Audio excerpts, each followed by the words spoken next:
Alright. Happy N7 Day, everybody. And welcome to Mass Effect 1. I was originally going to do this when Dead Space was finished, but you know what? It's N7 Day, so I thought what better way to celebrate it than to kick off the playthrough now. Let's get started.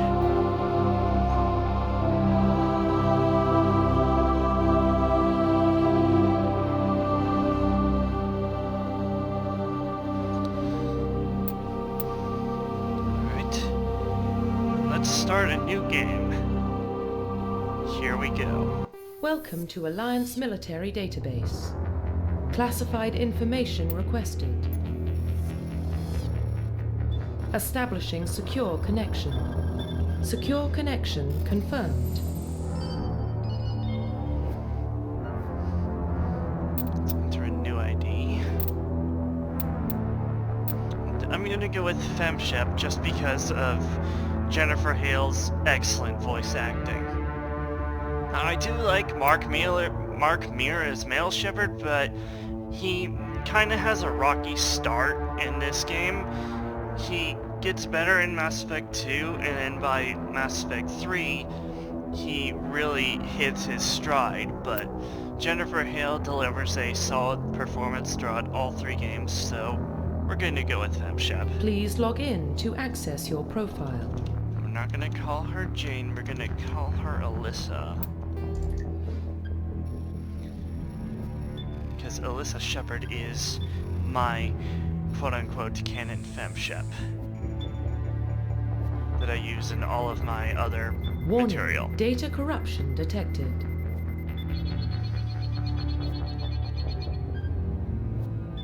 Please reconstruct profile. Confirm pre-service history.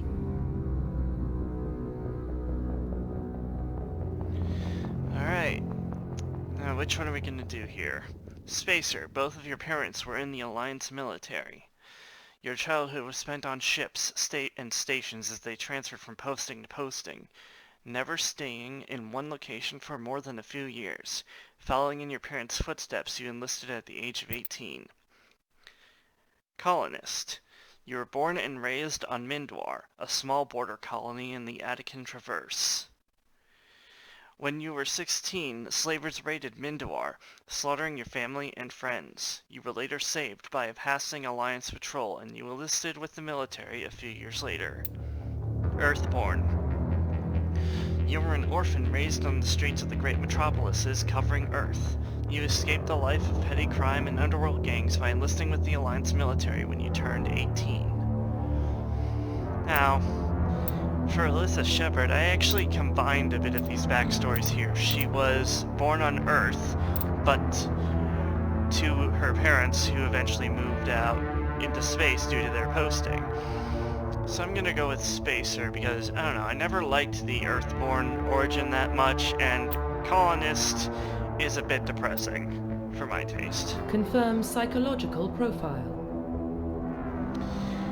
Now we have...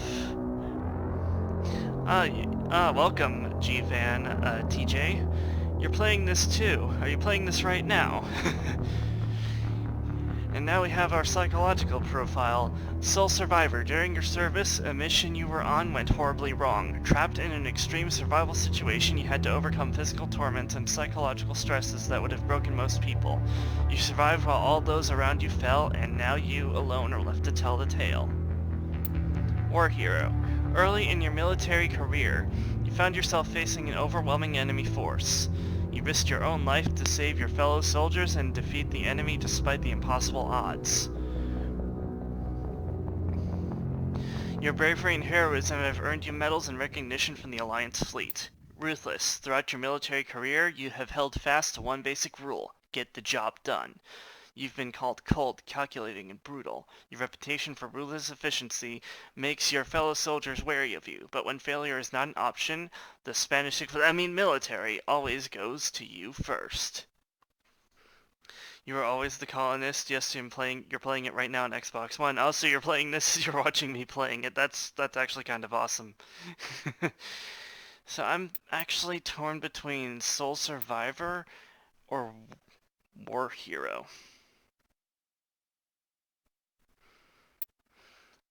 I usually go Soul Survivor. Let's do War Hero this time. Confirm military specialization. And I'm gonna go as a Sentinel. Sentinels combine biotic and tech abilities. Typically, they use biotic abilities and advanced healing skills to defend allies that they can... Mic off.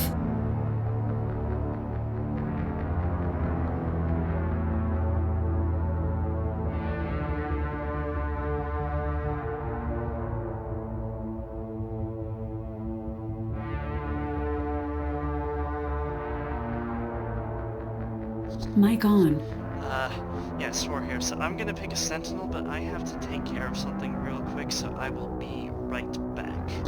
Mic off.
Mic on.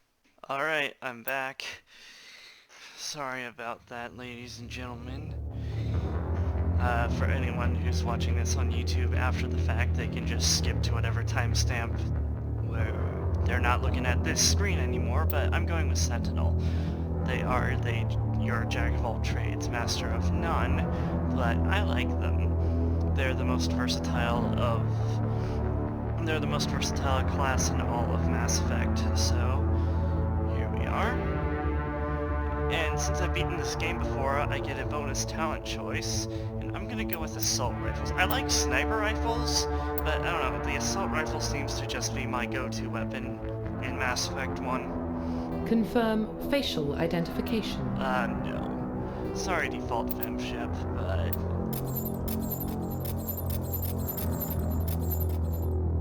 Okay. Yeah, none of the presets are the best. Hopefully you're still here, TJ.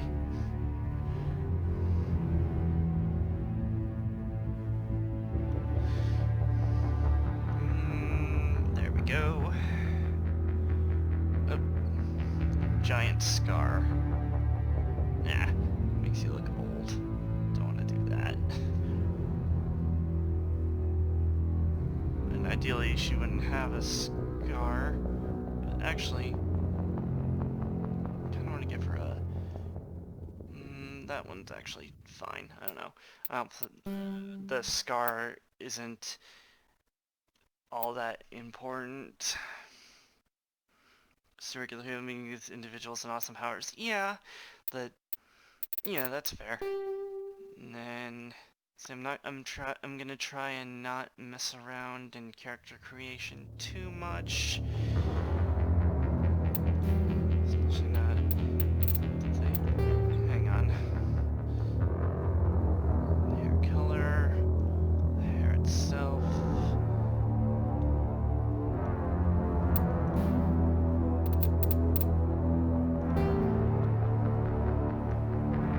There are better hair options in 2 and 3.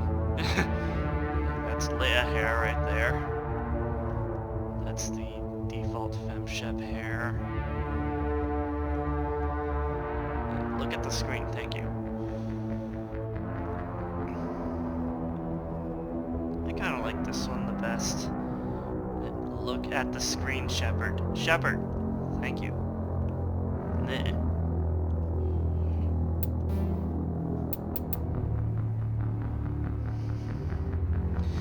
Yeah, it would be nice if they did. They might be, we don't know.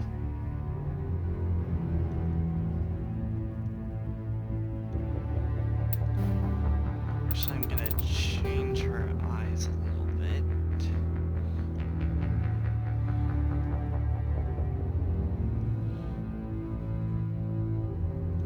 There we go.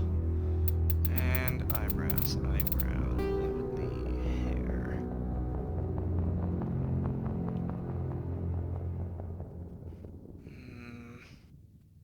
hair. She looks so sad with that one.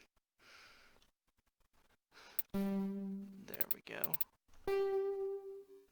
Yeah, I do remember the later games in the series having more hairstyles and stuff.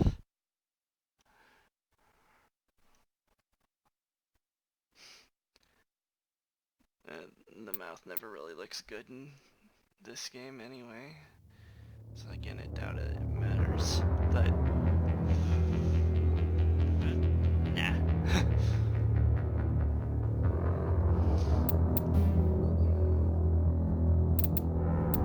Oh great, now I hate it.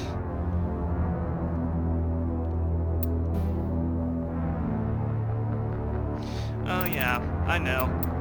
I'm just not bothering with mods for this particular game. I heard that it's a bit of a hassle getting mods in Mass Effect 1 to work properly without breaking your whole save. And I have another save that I have going right now for a male chef playing on hardcore mode. Hey Mega Jetty, how's it going? And I'm just worried that installing any kind of mod on here, even a texture mod, might break that New Game Plus save I have going. So I don't want to futz with it right now. And you're just in time, Jetty. Hang on a moment, I have to plug in my wireless headset to charge. So I don't want us dying out midstream.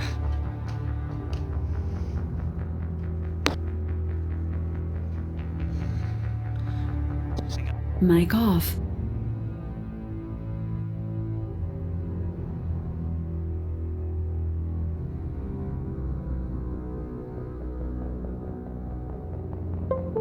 Charging battery. Mic on. Alright. Is the male shepherd the canon shepherd? BioWare has stated that there is no quote-unquote canon shepherd.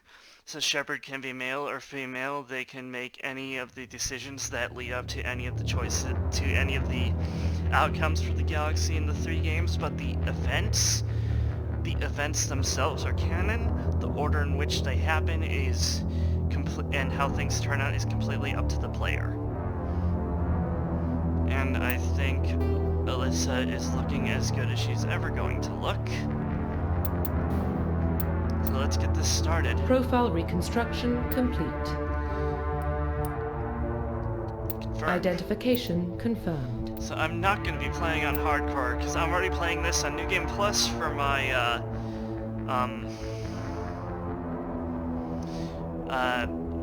male Shepard, so I can unlock the insanity difficulty here, which is currently grayed out. But for this, I want to have fun and not throw my keyboard at the wall in frustration.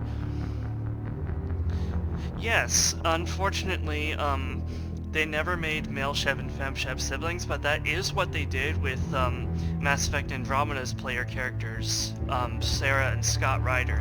They are brother and sister, and I kind of wish that they would do that with the Shepards retroactively, but there's always fan fiction for that, I guess. So I'm gonna bump the difficulty down to veteran because, again, I want to have fun and not be frustrated through high heaven. Target assist low because I'm on PC. I don't need to deal with that crap. Squad power usage active. This means that my AI partners are not going to be idiots, and they'll actually use their powers properly. And yeah, Mass Effect Andromeda, it got a lot of hate on its release, but I don't know, I kind of like it. It's a new frontier. It's like the Milky Way has already been fully explored by the end of Mass Effect 3. There's nowhere else to, like, I mean, we could always go into the prequel territory, but that's kind of opening a new can of worms. And I don't know, I'm kind of glad that they made the decision to move forward instead of backward with Mass Effect in that regard. And I'm kind of hoping that they'll give Andromeda a sequel or something to just flesh it out more, because it had potential. It has potential. And yeah, I agree, Jenny. Okay, so I'm going to be mostly quiet for the intro cutscene, so here we go.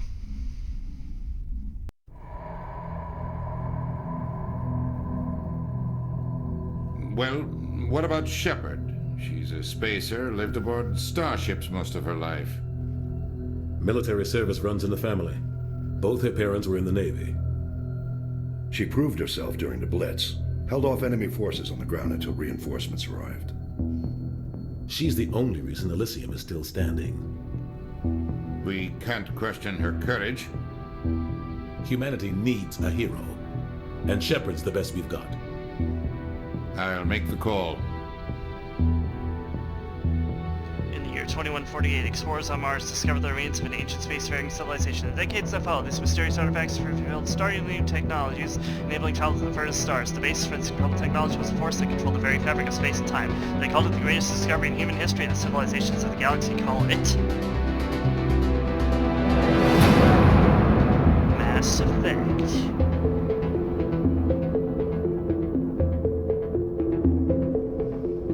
They don't give you enough time to read that all at a normal pace. The Arcturus Prime relays in range. Initiating transmission sequence. Commander. That's Neptune, I believe. We are connected. Calculating transit mass and destination. The relay is hot. Acquiring approach vector. I don't know, that could have been All stations Uranus, secure for but transit. I think Uranus is the one with the rings around it. I mean, there's Saturn, which has rings, but Uranus has smaller rings, I believe. If I'm remembering my planets right. Board is green. Approach run has begun.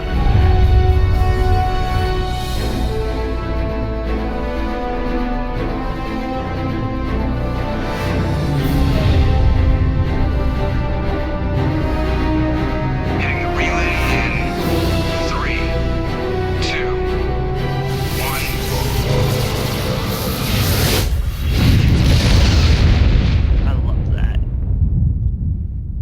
Thrusters, check. Navigation, check. Internal emission sync engaged. All systems online. Drift, just under 1500K. 1500 is good. Your captain will be pleased. I hate that guy. That's pretty accurate, Jetty. Nihilus gave you a compliment. So you hate him. You remember to zip up your jumpsuit on the way out of the bathroom? That's good. I just jumped us halfway across the galaxy and hit a target the size of a pinhead. So that's incredible. Besides, Spectres are trouble. I don't like having them on board. Call me paranoid. You're paranoid. The Council helped fund this project. They have a right to send someone to keep an eye on their investment. Shut up, Karth. Yeah, that is the official story. But only an idiot believes the official story. I mean, Caden. Shut up, Caden. Let's see, you feel bad for Bioware they lost all their good writers? I don't think that's entirely the case. I mean, Casey Hudson's the manager there now, and Mass Effect is his baby, so I have faith that when Mass Effect returns, it'll be in very good hands. So, what we have here is your standard dialogue wheel. This is more Paragon, this is Renegade, this is Neutral. I'm gonna use a mix of all of these in this playthrough. You always expect the worst. Well, bad feelings are an occupational hazard. We don't go anywhere unless there's a good reason, so what are we doing here? Joker, status report. Just cleared the mass relay, Captain. Stealth systems engaged. Everything looks solid. Good. Find a comm buoy and link us into the network. I want mission reports relayed back to Alliance brass before we reach Eden Prime. Aye, aye, Captain. Better brace yourself, sir. I think Nihilus is headed your way. He's already here. What do you mean by the question, DJ? Tell Commander Shepard to meet me in the comm room for a debriefing. You get that, Commander? Keeping in mind, of course, that Jetty hasn't really played Mass Effect. He's currently watching a movie of it, but I don't know if he's up to that point in the game that I think you're talking about, so I don't really want to spoil him, but to answer your question, I like Ashley better than Kaidan, and not just because Kaidan is voiced by Karth Onasi. I actually like Karth Onasi better than Kaidan. At least Karth has a reason to not trust anybody. Kaidan's just kind of a whiner. He sounds angry. Something must have gone wrong with the mission. Captain always sounds like that when he's talking to me. Can't possibly imagine why. He doesn't like you.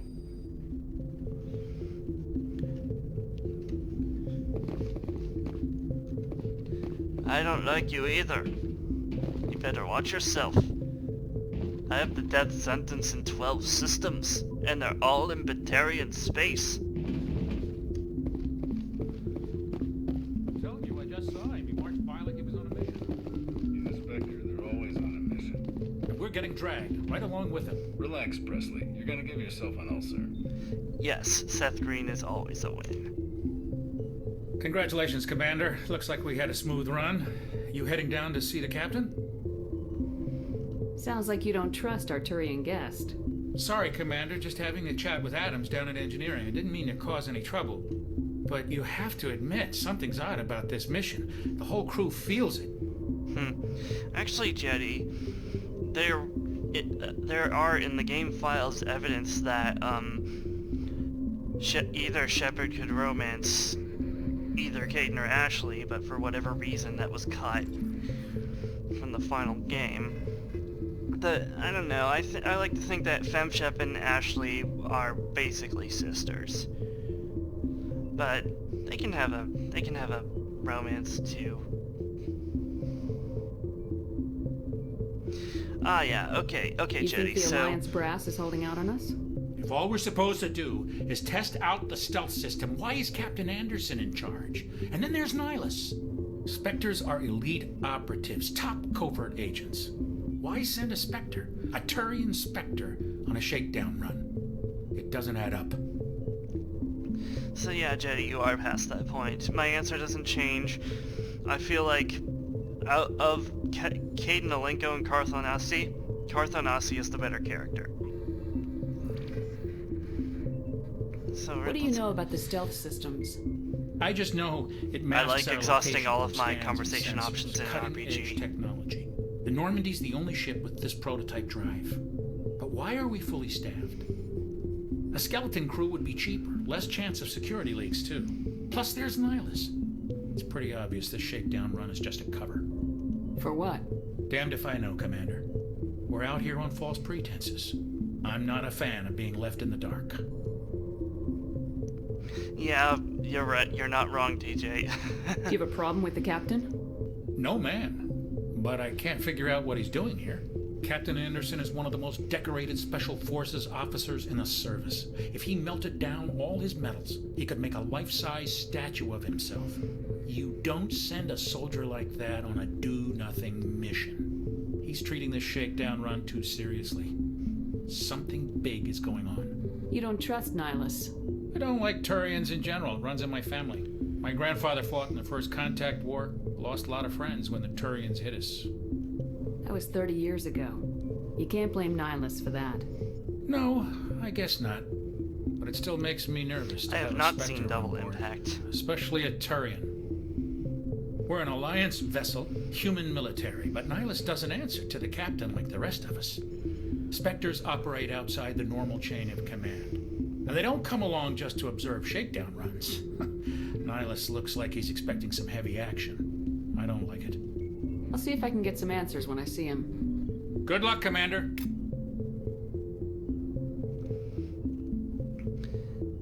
Yes, and Keith David was also the Arbiter in Halo, as well as himself in Saints Row 4. There's something Nihilus isn't telling us about this mission. That's crazy. The captain's in charge here. He wouldn't take orders from a Spectre. Not his choice, Doc. Spectres don't answer to anyone. They can do whatever they want, kill anyone who gets in their way. Oh, you watch too many spy vids, Jenkins. Who do you think you are, 007, Corporal? What do you think, Commander? We won't be staying on Eden Prime too long, will we? I'm itching for some real action. I sincerely hope you're kidding, Corporal. Your real action usually ends with me patching up crew members in the infirmary. You need to calm down, Corporal. A good soldier stays cool even under fire. Sorry, Commander, but this waiting's killing me. I've never been on a mission like this before, not one with a Spectre on board.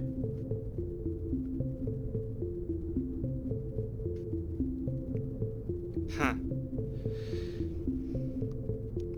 Just treat this like every other assignment you've had and everything will work out. Easy for you to say.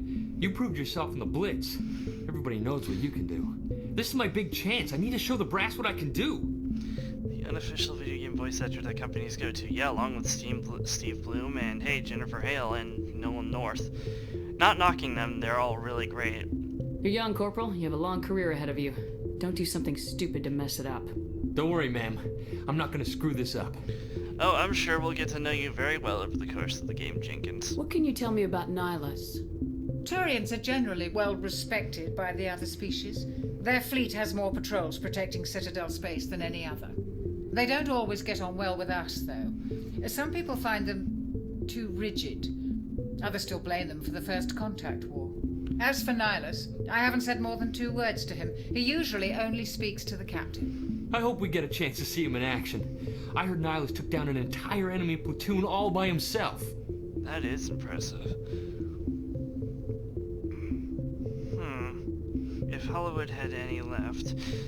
I think Hollywood's biggest problem these days is just there's a severe lack of originality and interest in good storytelling these days, because it's all been done before, and I'm not saying that what they have to come up with has to be completely original, but give us an interesting take on old stuff, and not just rehash everything, which is what is happening a lot these days, unfortunately. What do you know about the Spectres?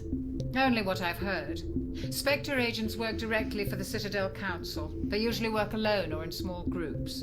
Spectres don't have any official power, though. Basically, they're a shadow organization with a mandate to preserve and protect galactic stability. Protect it at any cost. Don't forget that part. Spectres operate above the law. Why don't we have any of our own people in there? Spectres usually come from the Council races, like the Turians. We've been trying to get a human accepted into their ranks for years now. So far, it hasn't happened. Hey, Commander, you'd make a good Spectre. You're a war hero, right? Held off an entire enemy fleet during the Blitz single-handed? That's the kind of talent the Spectres are looking for.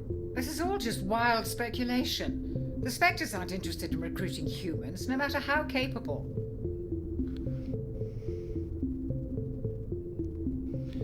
Huh. Well, that's unfortunate, Jetty. Was it phrased in a weird way, perhaps? Because, you know, people on the You're from internet Eden take Prime, aren't you, Jenkins? all sort of things out of What's it like? context. It's very peaceful, Commander. Context. They've been real careful Works. with development, so you don't have any city noise or pollution. My parents lived on the outskirts of the colony. At night, I used to climb this big hill and stare across the fields back at the lights from the main settlement. It was gorgeous. But when I got older, I realized it was a little too calm and quiet for me. That's why I joined the Alliance. Even Paradise gets boring after a while. Any idea why Eden Prime was chosen as our destination? Not really sure, Commander. Eden Prime's one of our most stable colonies. Good place to take the Normandy for a shakedown run, I guess. No real danger there. There's gotta be something else going on. We've got a Spectre on board. That's why I'm so wound up. I can't wait for the real mission to start. Well, Corporal, you'll get your wish. The captain's waiting for me. Goodbye, Commander. Sooner than you think. Oh, and there is an in-game codex here. I'm not going to be looking at it now, but maybe near the end of the stream I'm going to go through as much of it as I can, and I'll probably make that a feature at the end of every episode I do of this. For now, I thought the captain was supposed to be meeting us here, not the Spectre. Commander Shepard, I was hoping you'd get here first. It will give us a chance to talk. The captain said he'd meet me here. He's on his way. I'm interested in this world we're going to, Eden Prime. I've heard it's quite beautiful. They say it's a paradise. Yes, a paradise. Serene, tranquil, safe. Eden Prime has become something of a symbol for your people, hasn't it? Proof that humanity can not only establish colonies across the galaxy, but also protect them. But how safe is it really? Search your mass face like a spy, Black Ops, Navy SEAL, and Diplomat all rolled into one. Yeah, pretty much. It's not a threat, Mr. Turian. Are you trying to scare me, Spectre? Your people are still newcomers, Shepard. The galaxy can be a very dangerous place. Is the Alliance truly ready for this? I think it's about time we told the commander what's really going on. This mission is far more than a simple shakedown run.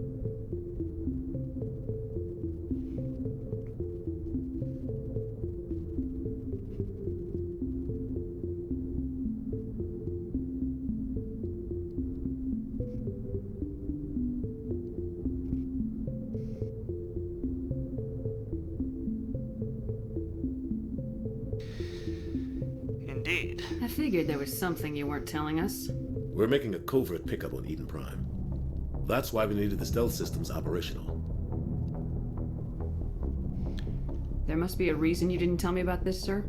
This comes down from the top, Commander. Information strictly on a need-to-know basis. A research team on Eden Prime unearthed some kind of beacon during an excavation.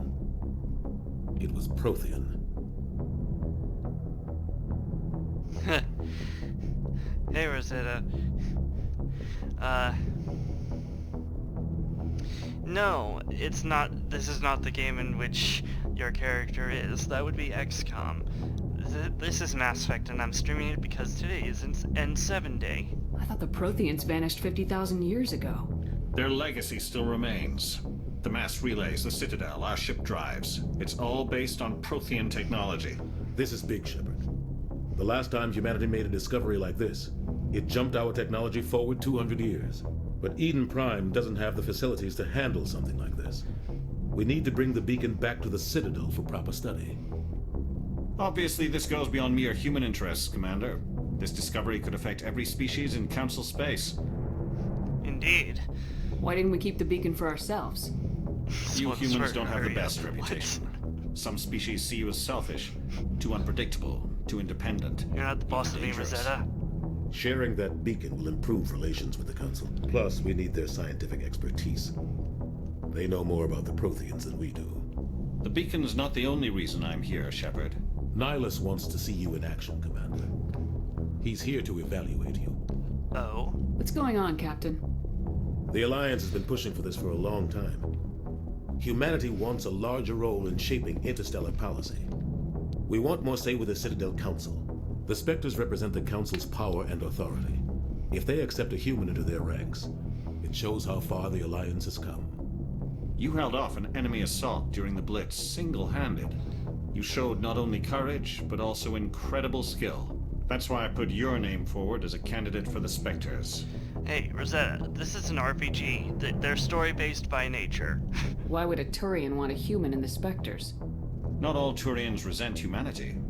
Some of us see the potential of your species. We see what you have to offer to the rest of the galaxy, and to the Spectres. We are an elite group. It's rare to find an individual with the skills we seek. I don't care that you're human, Shepard. I only care that you can do the job. And yeah, Jetty, I am sorry that happened, but it sounds like that she understood once you clarified things and took it in stride, and Hale's pretty good about that sort of thing. You know, they talk about the Protheans as they were pretty good benevolent race, then you play Mass Effect 3. Yeah, pretty much. And I think we just lost Rosetta, but that's okay. I assume this is good for the Alliance. I assume she just came here to troll Earth us. needs you, Shepard. We're counting on you. I need to see your skills for myself, Commander. Eden Prime will be the first of several missions together. Oh, so it's gonna be You'll like be that, in charge is it, of the ground Rosetta? team. Secure the beacon and get it onto the ship ASAP. Nihilus will accompany you to observe the mission. What do you know about the Protheans? Just what they taught us in school. They were a technologically advanced species that ruled the galaxy 50,000 years ago. Then they vanished. Nobody really knows how or why, though I've heard plenty of theories. But everyone agrees galactic civilization wouldn't exist without them. Their citadel is the very heart of galactic society, and without their mass relays, interstellar travel would be impossible. We all owe the Protheans a great debt. Colored lighting is important. I'd like to know more about Eden Prime before we touch down. It's a peaceful farming world, but it represents something much bigger. Eden Prime is one of our oldest and most successful colonies. It proved we were ready to face the challenges of settling new worlds, to forge a place for humanity beyond Earth.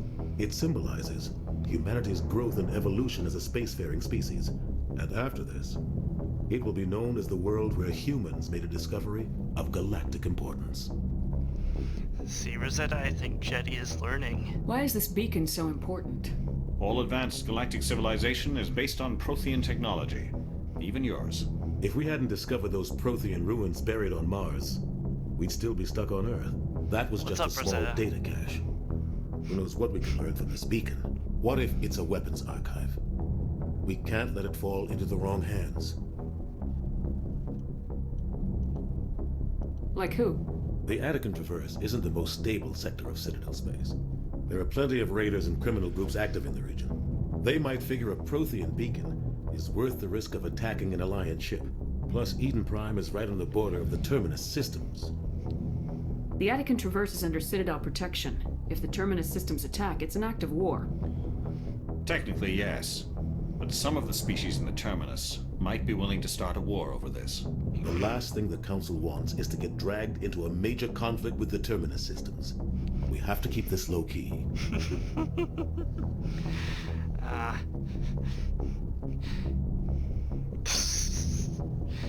Oh, you guys. Just give the word, Captain. We should be getting close to Eden. Captain, we got a problem. What's wrong, Joker? Transmission from Eden Prime, sir. You better see this. Bring it up on screen.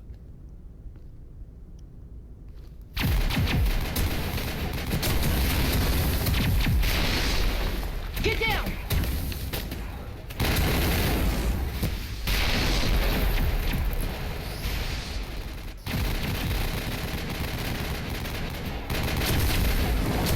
We are under attack, taking heavy casualties. I repeat, heavy casualties. We can't. Need evac. They came out of nowhere. We need.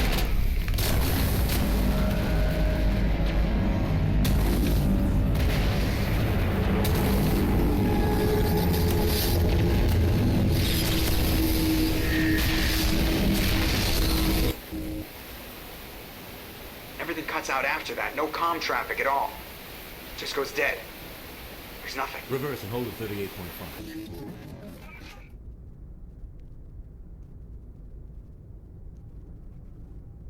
Status report. 17 minutes out, Captain. No other Alliance ships in the area. Take us in, Joker, fast and quiet. This mission just got a lot more complicated. A small strike team can move quickly, without drawing attention. It's our best chance to secure the beacon. Grab your gear and meet us in the cargo hold. Tell Alenko and Jenkins to suit up, Commander. You're going in. Give him some credit, Rosetta. He is learning. Engaging stealth systems. Somebody was doing some serious digging here, Captain. Your team's the muscle in this operation, Commander. Go in heavy and head straight for the dig site. What about survivors, Captain? Helping survivors is a secondary objective. The beacon's your top priority. Approaching drop point 1. Nihilus, you're coming with us? I move faster on my own. If you say so. Nihilus will scout out ahead. He'll feed you status reports throughout the mission.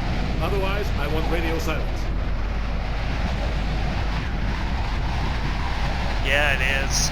We've got his back, Captain. The mission's yours now, Shepard. Good luck. We are approaching drop point 2.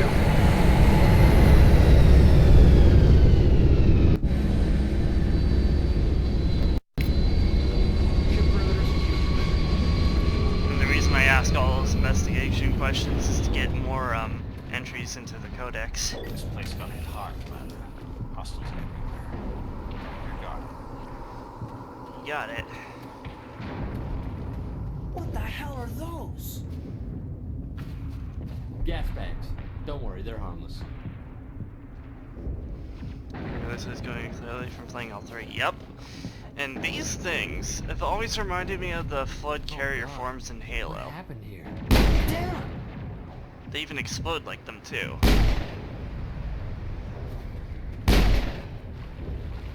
That's it. Bag him and tag him. Time to paint more. Have fun with chat. Yeah, okay.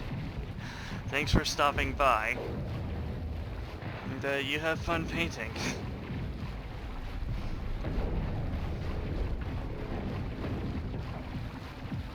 And yes, I just shot 3 harmless creatures because I can. Muahaha. And we just got an armor upgrade. The inventory system in this game is kind of strange.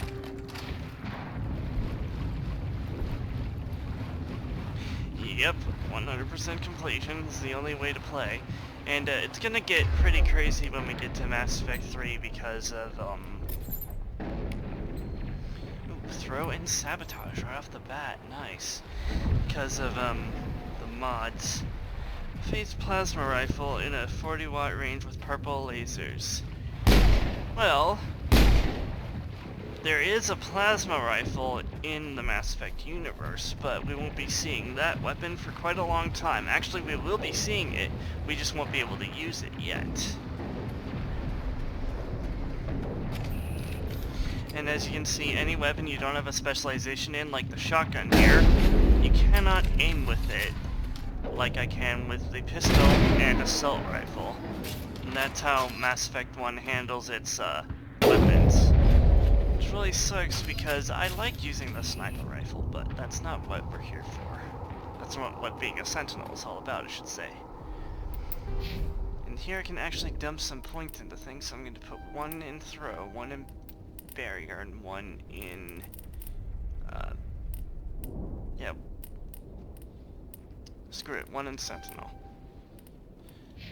And then I'll just level these guys up automatically, because who cares about either of them. These are our missions, and these are our side quests.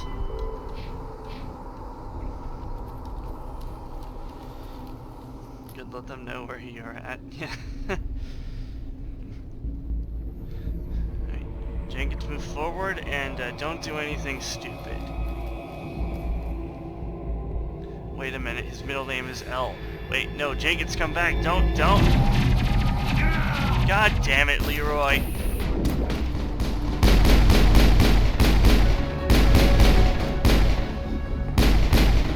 Hold still, you piece of crap. I got him, Commander. Not 5 minutes in and already an enemy contact. Ripped right through his shields. Never had a chance. Oh my god, Jetty, are you seriously plugging yourself? We'll see that he receives a proper service once the mission is complete. But I need you to stay focused. Aye, aye, man. Alright, let's continue on. Eyes sharp, Caden. Move up. Move up. Oh, great. I don't know what the... I'll stay right here. Huh. The up arrow key doesn't have the same function. Hostile contact!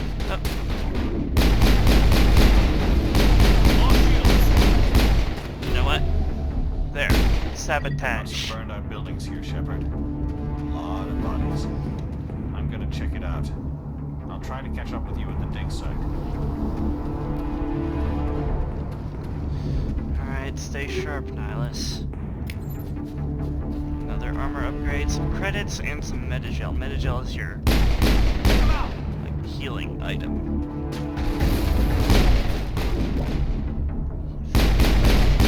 I hate flying enemies. They are just the absolute worst in any video game. And that includes those flying things in Dead Space. I think we got him, Commander. Another upgrade kit. Oh. Oh! There's a new game. Huh. Hopefully it's better than Dark Fate. Okay, TJ, take it easy. Happy M7 Day.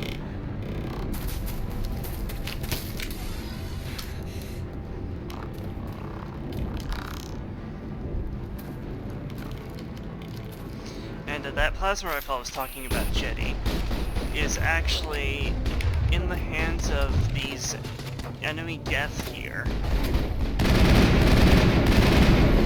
Short controlled bursts. Thanks for your help, Commander. I didn't think I was gonna make it. Gunnery Chief Ashley Williams of the 212. You the one in charge here, ma'am? With all my blasting, I'm surprised every enemy on the planet doesn't know you're there.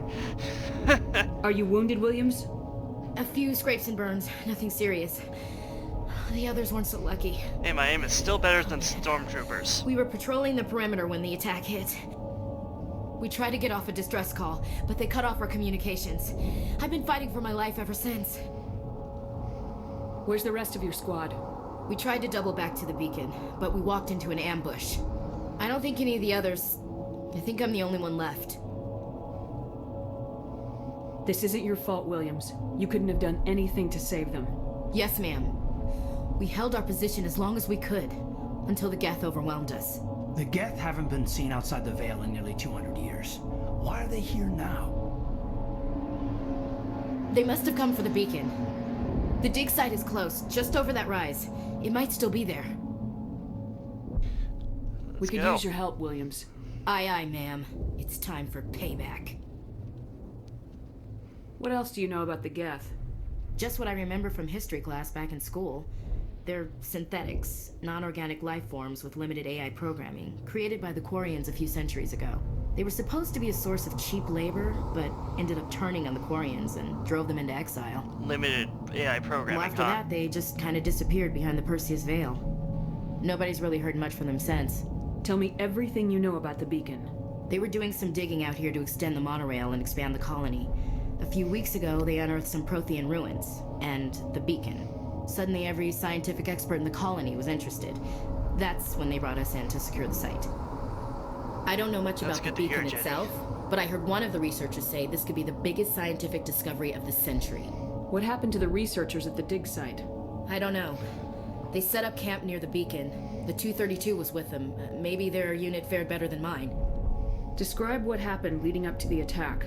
We were sent out a couple of nights ago from the main colony to secure the area. Seemed like a routine patrol, until the Geth hit us. We never knew they were coming. Have you seen a Turian Spectre around here? There aren't any Turians on Eden Prime. None that I've ever met. Not sure I'd be able to tell if one was a Spectre anyway. If you saw this guy, you'd know. Carries enough firepower to wipe out a whole platoon. Luckily, he's on our side. Sorry. Like I said, no Turians. Alright, let's go. Move out! And we get a new pistol and a weapon upgrade from our new friend Ashley. And we've got an armor-piercing round, which will let us do a little extra damage. The beacon's at the far end of this trench. Anti-personnel rounds and hammerhead rounds.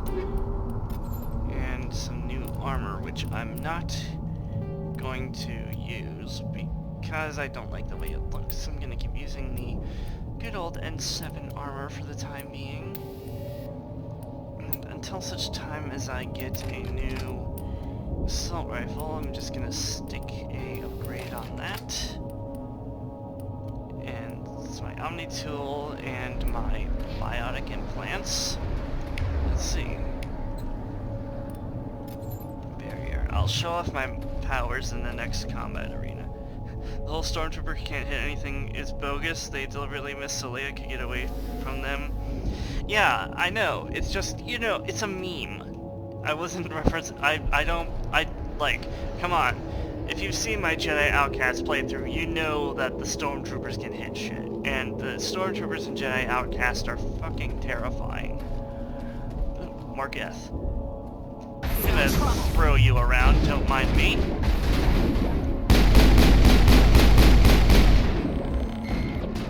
And sabotage. Ow, shit. What? That's what I get for not watching my 6. Perimeter secured. Well, here's the dig site, but no beacon. This is the dig site. The beacon was right here. It must have been moved. By who? Our side or the Geth? Hard to say. Maybe we'll know more after we check out the research camp. Didn't see Dark Fate because common sense told me it'd be bad. I haven't seen Dark Fate either because I heard about the opening and I was like, yeah, okay, no. And it's the Alien 3 of Terminator. I refuse to accept it and you can bet on that. Yep, same here. Same here. I refuse to accept Alien 3 as well. You think anyone got out of here alive? If they were lucky. Maybe hiding up in the camp. It's just on the top of this ridge, up the ramps. Alright. Change of plans, Shepard. There's a small spaceport up ahead. I want to check it out. I'll wait for you there. Roger that, Nihilus. Watch your back. We got a new assault rifle. I'm gonna transfer all my upgrades to it. That's something I actually like about the way this game handles that sort of thing. And let's see, still got the crappy, you know, for offering 5 plus 5% damage protection, and 7 day, it's November 7th, meaning behind it. Just, it just became a sort of a tradition in the Mass Effect, community, and even BioWare celebrates it. They do stuff for it. So yeah, it kind of grew out of that. Looks like they hit the camp hard. It's a good place for an ambush. Keep your guard up. Oh god. Ugh. Oh god, they're still alive. What did the Geth do to them? Terrible things. Terrible, terrible, terrible things. And they're coming right at us. Nope. Actually, you know what? Grenade. Oh. Still alive, huh? And that's why you don't want to let them get close. Aliens calling them Marines. Oh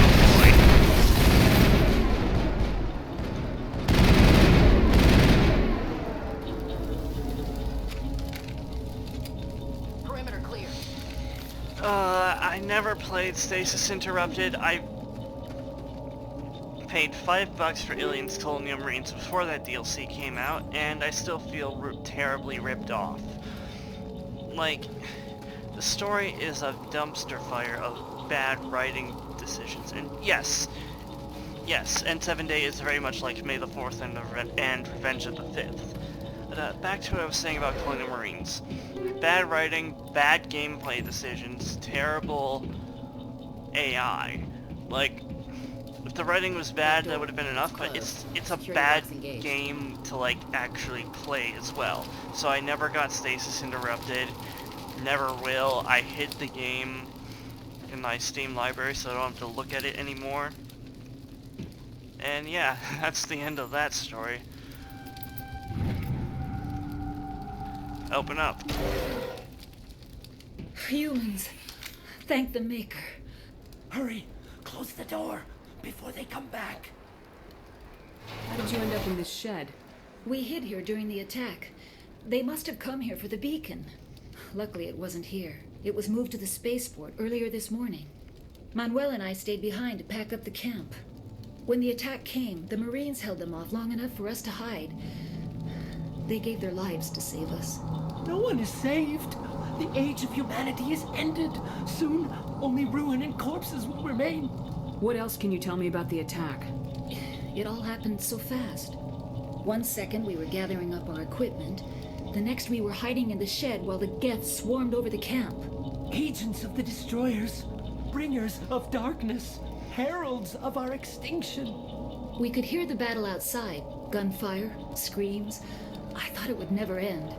Then everything went quiet. We just sat there, too afraid to move, until you came along. It feels like Aliens, yeah, for the most part. Like, don't get me wrong, the environments in Colonial Marines are a beautiful tribute to the movie, but, like, I don't buy the whole, Weyland-Yutani suddenly has its own private military now. Oh, spend half the game fighting them in very frustrating combat with their hit scan weapons, and let's make the aliens completely dumb, which goes completely against what the aliens are supposed to be. Did you notice a Turian in the area? I saw him, the Prophet, leader of the enemy. He was here before the attack. That's impossible. Nihilus was with us in the Normandy before the attack. He couldn't have been here. I'm sorry, Manuel's still a bit unsettled. We haven't seen your Turian. We've been hiding in here since the attack. Can you tell me anything about the beacon? I guess I've been able to It's take some type the of data module from the Yutani galaxy-wide security officers communications more network. seriously if they all weren't Remarkably wearing well-preserved. baseball It caps. could be the greatest scientific discovery of our lifetime. Miraculous new technologies, groundbreaking medical advances. Who knows what secrets are locked inside? We have unearthed the heart of evil, awakened the beast, unleashed the darkness. Manuel, please, this isn't the time. What's wrong with your assistant? Manuel has a brilliant mind, but he's always been a bit Happily blessed aliens unstable. kingdom come. Yep. Genius and madness are two sides of the same coin. Is it madness to see the future? To see the destruction rushing towards us? To understand there is no escape? No hope? No. I am not mad. I'm the only sane one left. I gave him an extra dose of his meds after the attack. I'm not gonna Williams, punch him take in us the to face. the spaceport. You can't stop it. Nobody can stop it. Night is falling. The darkness of eternity. Hush, Manuel. Go lie down. You'll feel better once the medication kicks in. Well, Jed, if you want an aliens game that actually respects the source material and isn't crap, might I recommend a game called Alien vs. Predator 2. That's on the PC, but it's really good.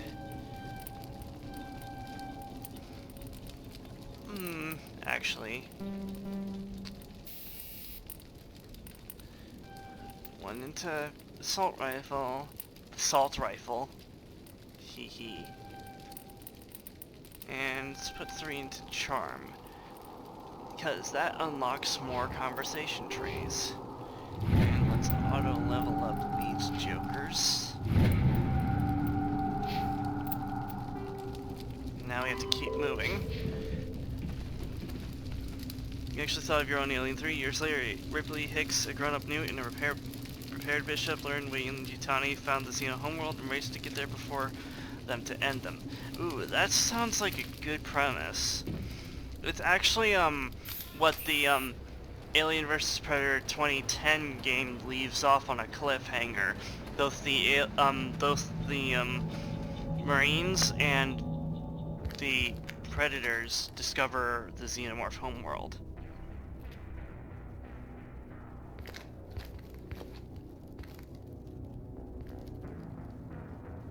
Saren.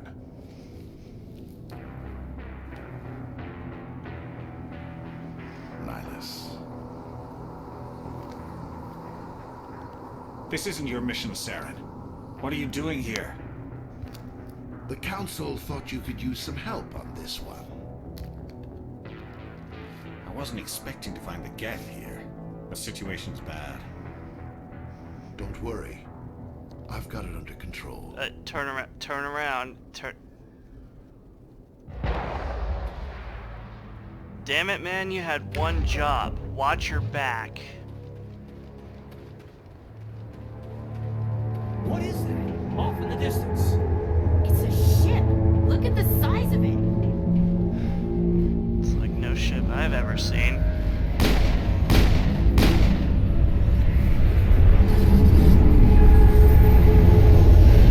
Holy crap.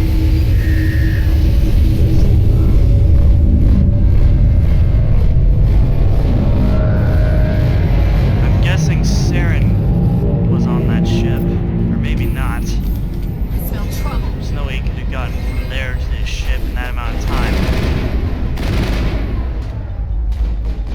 I swear, knowing how to use a sniper rifle would come in handy.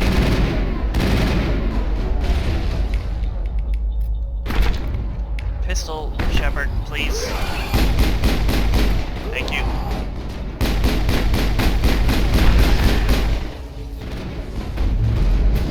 Throw you off the ledge.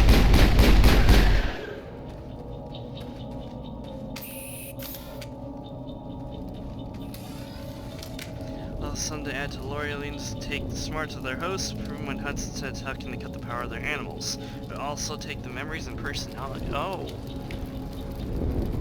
How though? Because the aliens don't seem to gain much from learning from the personality of their hosts. Everybody stay calm out there.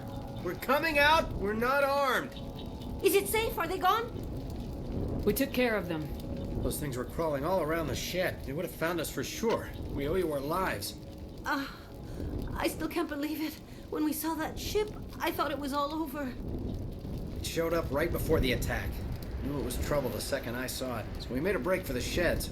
Tell me everything you remember about the attack. The three of us were working the crops when that ship showed up. We just saw it. Hey, it was a reused I don't know Shepard what line happened to there. the rest of the crew. They were by the garage, over near the spaceport, right where that ship came down. No way they survived. You don't know that. We survived. If they made it to the garage, they could have had a fighting chance. Do you know anything about the Prothean beacon they dug up? We're just farmers. We heard they found something out there, but it never really mattered to us. Not until now. See if Newt got face hugged and died by a chest burster. The chest burster goes to a Xeno. When attacking, it hesitates because it recognizes Ripley. Oh, okay, yeah, I get ya. But, I don't know what you're talking about. That totally never happens in any of the movies. Nope, Newt is What else still can you tell me alive about and the safe. ship you saw? I was too busy running to get a clear look at it. I think it landed over near the spaceport. Tell them about the noise, Cole. That awful noise. It was emitting some kind of signal as it descended. It sounded like the shriek of the damned. Only it was coming from inside your own head. It was probably trying to block communications. Probably. Whatever it was, felt like it was tearing right through my skull. Almost made it impossible to think. I have to go. Hey, Cole, we're just a bunch of farmers. These guys are soldiers. Maybe we should give them the stuff. Jeez, Blake, you gotta learn when to shut up. You have something to tell me, Cole? Some guys at the spaceport were running a small smuggling ring. Nothing major. In exchange for a cut of the profits, we let them store packages in our sheds. You're breaking the law, Cole. We're not hurting anybody. Hell, most of the time I don't even know what's in the packages. Just thought there might be something we could use. I found a pistol. Figured it would come in handy if those things came back. But you'll probably get more use out of it than we will. Surely you have something more. We're risking our lives to save this colony. You sure there's nothing else in here that could help us out? Yeah, there's one more thing. I was gonna sell it after this was over, but you probably deserve it more than I do. Thank you. Who's your contact at the spaceport, Cole? What's his name? He's not a bad guy. I don't want to get him in trouble. Besides, I'm not a snitch.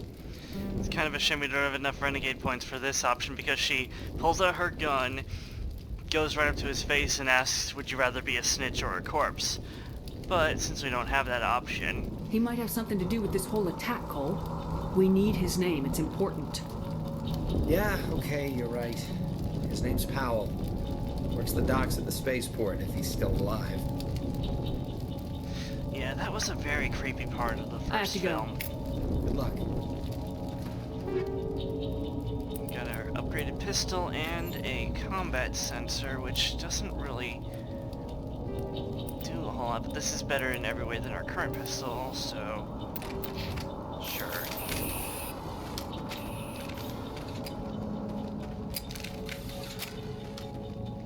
Oh, and these canisters here are explodable.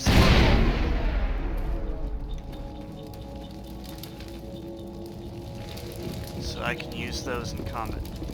Shit. Commander, it's Nihilus. Great, he's dead. Something's moving over behind those crates. Wait! Don't shoot! I'm one of you! I'm human! I like the way you hid behind those crates during the fight. Really helped us out. Thanks a lot. Me? But I'm just a dock worker. I don't even have a weapon. My name's Powell.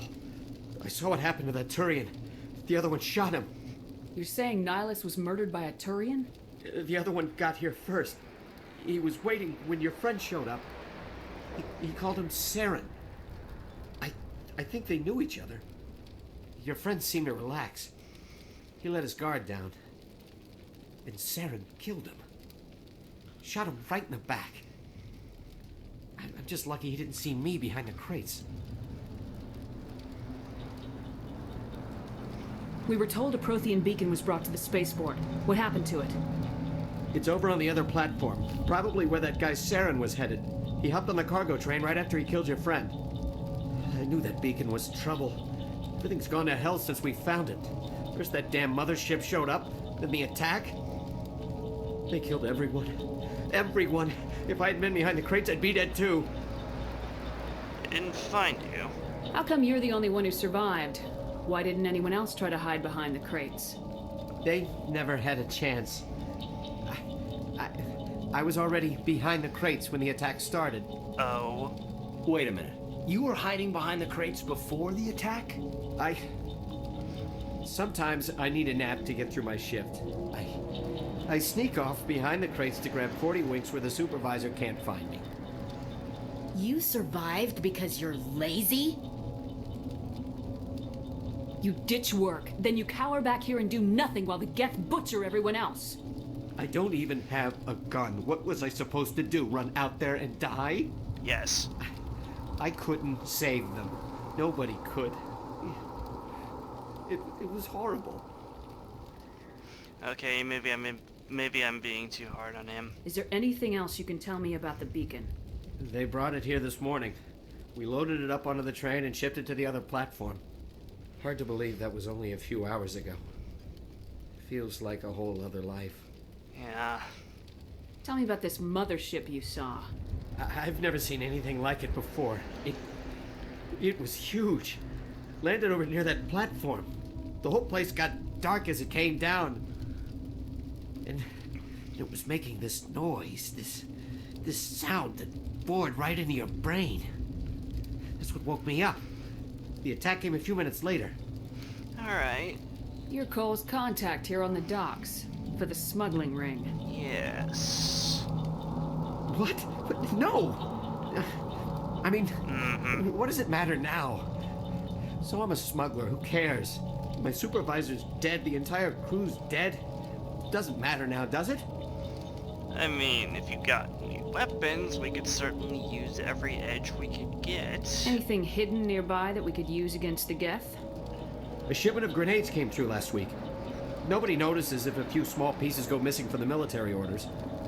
You greedy son of a bitch. We're out here trying to protect your sorry ass, and all you can think about is how you can rip us off?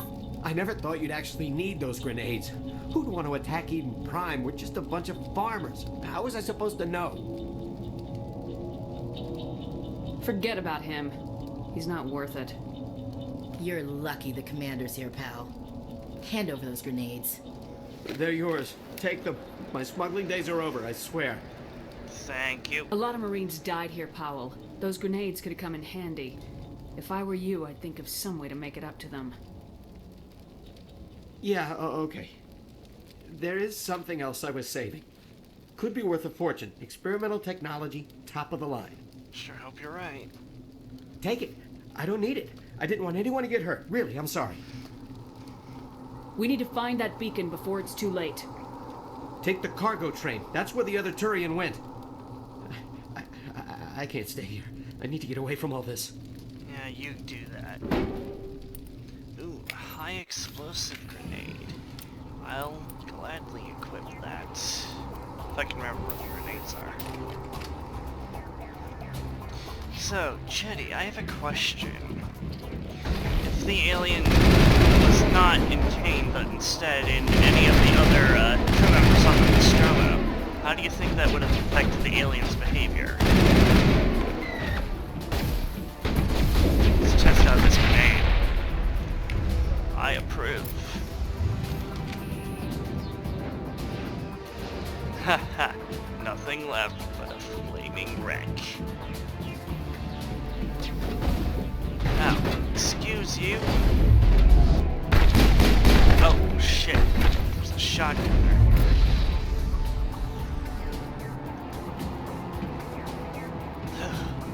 That was close. Ow.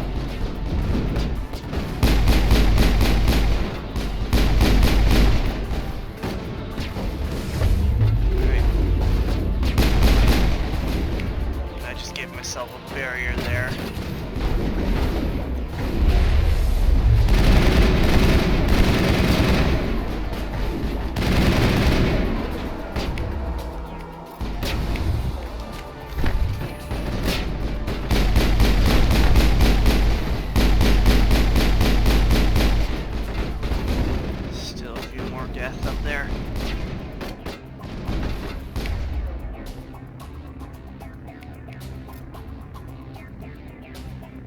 Go there, Ashley, go there.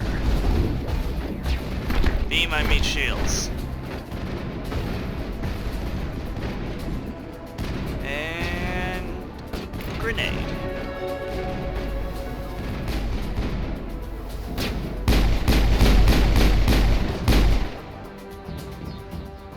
Ha! Good job, you guys.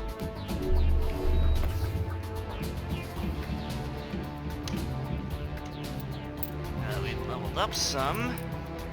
Let's put one into Intimidate, just because. Throw, lift. Lift is nice. Let's give ourselves Overload. That's a really good ability. Overload overheats enemy weapons.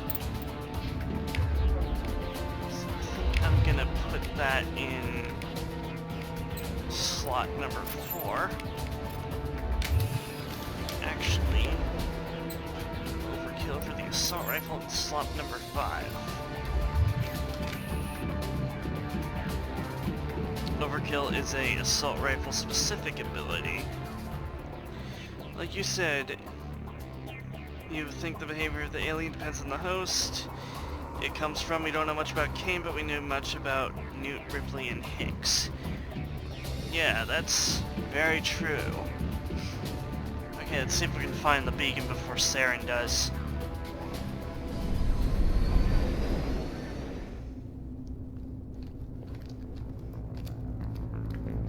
Set the charges. Destroy the entire colony. Leave no evidence that we were here.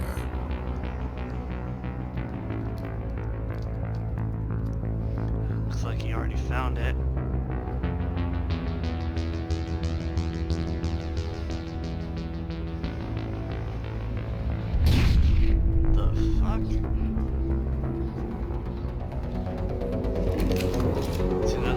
into the darkness of the host it comes from. That is very true.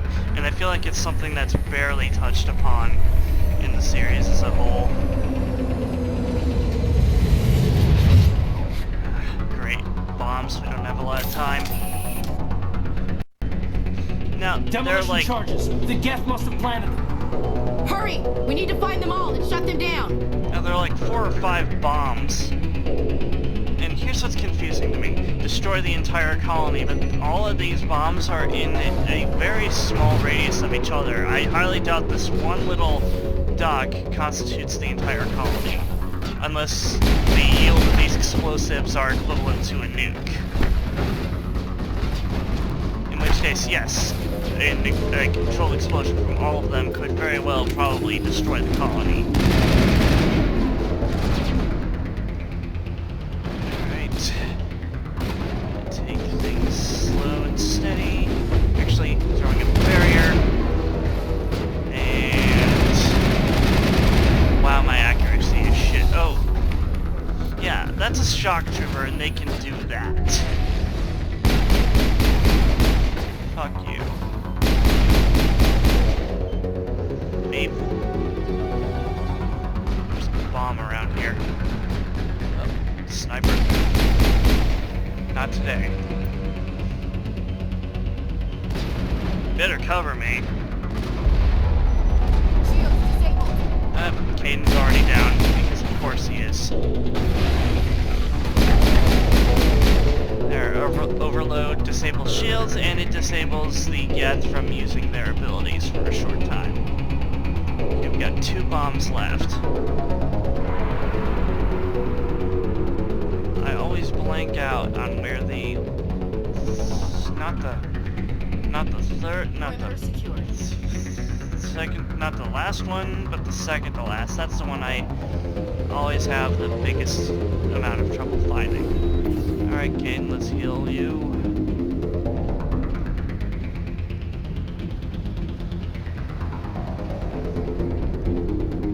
Must have missed it going back here. So I would have been in my, have it be in your version of Alien 3. As Ripley, Newton, Higgs, and Bishop reach the alien homeworld, they learn the secret behind the xenomorphs while battling Weyland-Yutani and the Predators. Ooh, nice. Yep, it's always this one tucked away in the corner that I miss.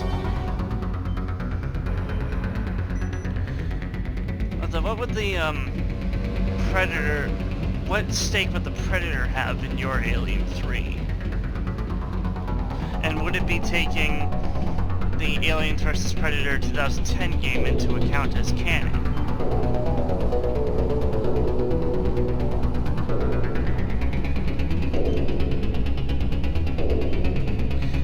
And with plenty of time to spare, all charges disarmed.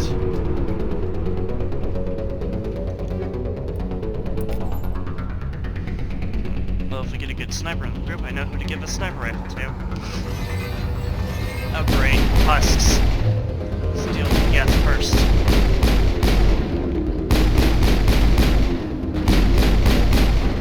Ha! Oh, bad place. That little EMP burst that the husks give out disable your shields. And then they run in close and melee you for one hell of a swipe. Let's loot this place for everything it's worth.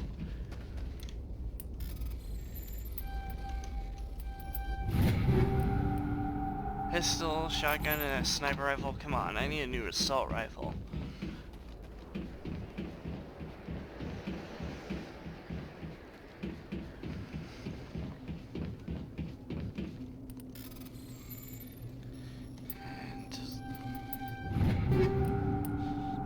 Ooh, a high caliber barrel, that's really good.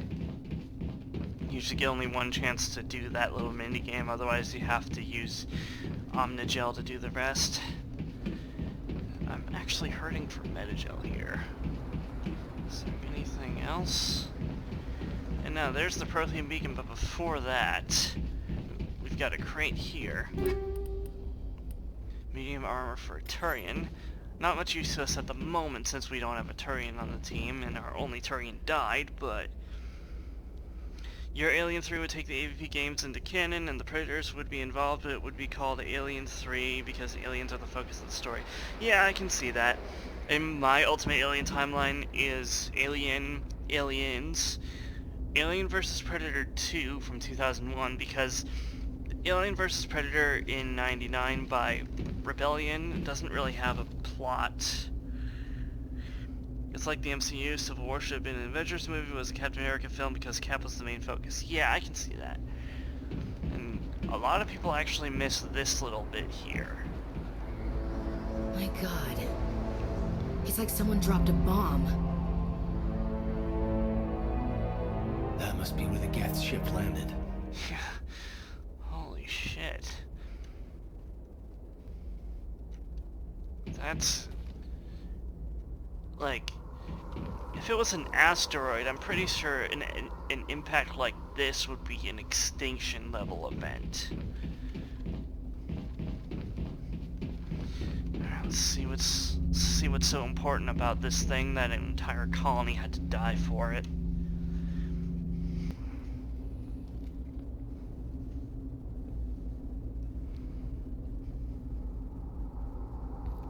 Normandy, the beacon is secure. This is amazing. Actual working Prothean technology. Unbelievable. It wasn't doing anything like that when they dug it up. Something must have activated it. Roger, Normandy. Standing by. Caden, back away from the giant alien monument. No, no, you idiot.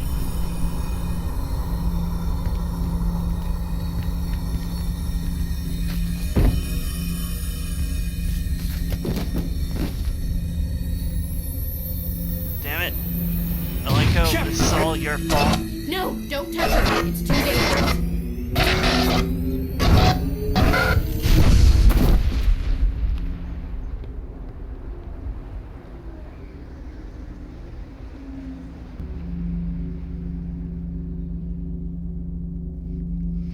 Aliens vs. Predator 2 was made in 2001 by Monolith, the people who made Fear.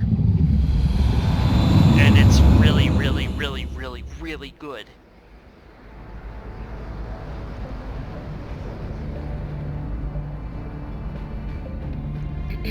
We identified the ship that touched down on Eden Prime, the Normandy, a human alliance vessel. Oh, hi, It was Counselor under the Troy. command of Captain Anderson. They managed to save the colony. And the beacon. One of the humans may have used it.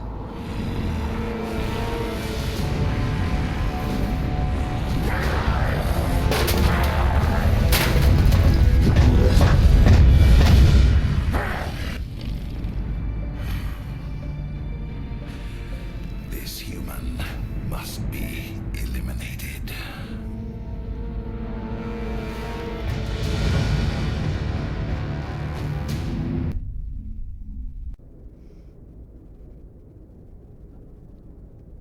Doctor? Dr. Chakwas. I think she's waking up. The story of AVP2, it's, it might be a bit difficult. You had us worried there, Shepard. How are you feeling? Difficult to fit it in with the end of Aliens because, it takes place like 80-something years after what's supposed to be the end of Alien 3. The one that we got, not the one that you're making, but, I like to think it takes place like a few years after Aliens. So it's on this planet called LV-1201, and Weyland-Yutani finds this planet by tracing the last known flight, trajectory of the derelict ship, the Nostromo, comes across an alien. Minor throbbing. Nothing serious. How long was I out? About 15 hours. Something happened down there with the beacon, I think. It's my fault. I must have triggered some kind of security field when I approached it. You had to push me out of the way. Where's the beacon now?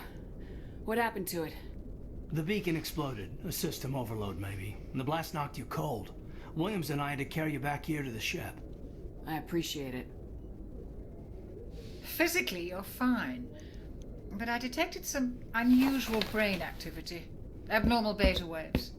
I also noticed an increase in your rapid eye movement. Signs typically associated with intense dreaming. I saw... I'm not sure what I saw. Death, destruction... Nothing's really clear. I better add this to my report. It may... Oh, Captain Anderson. Hey. How's our XO holding up, Doctor? Well, all the readings look normal. I'd say the commander's going to be fine. Glad to hear it. Shepard, I need to speak with you. In private. And on LV-1201... I'll be in the mess if you need me. Stop this, Sounds like that beacon hit you pretty hard, Commander. Are you sure you're okay? No, actually, the, aliens, Weyland-Yutani is experimenting on the, aliens, obviously. But, what happens is there's a freighter that comes in, drops off some crates, which are alien eggs, and then one of those crates bursts open. This is your alien, the alien character that you play as. And yeah, no problem, dude, you've earned it.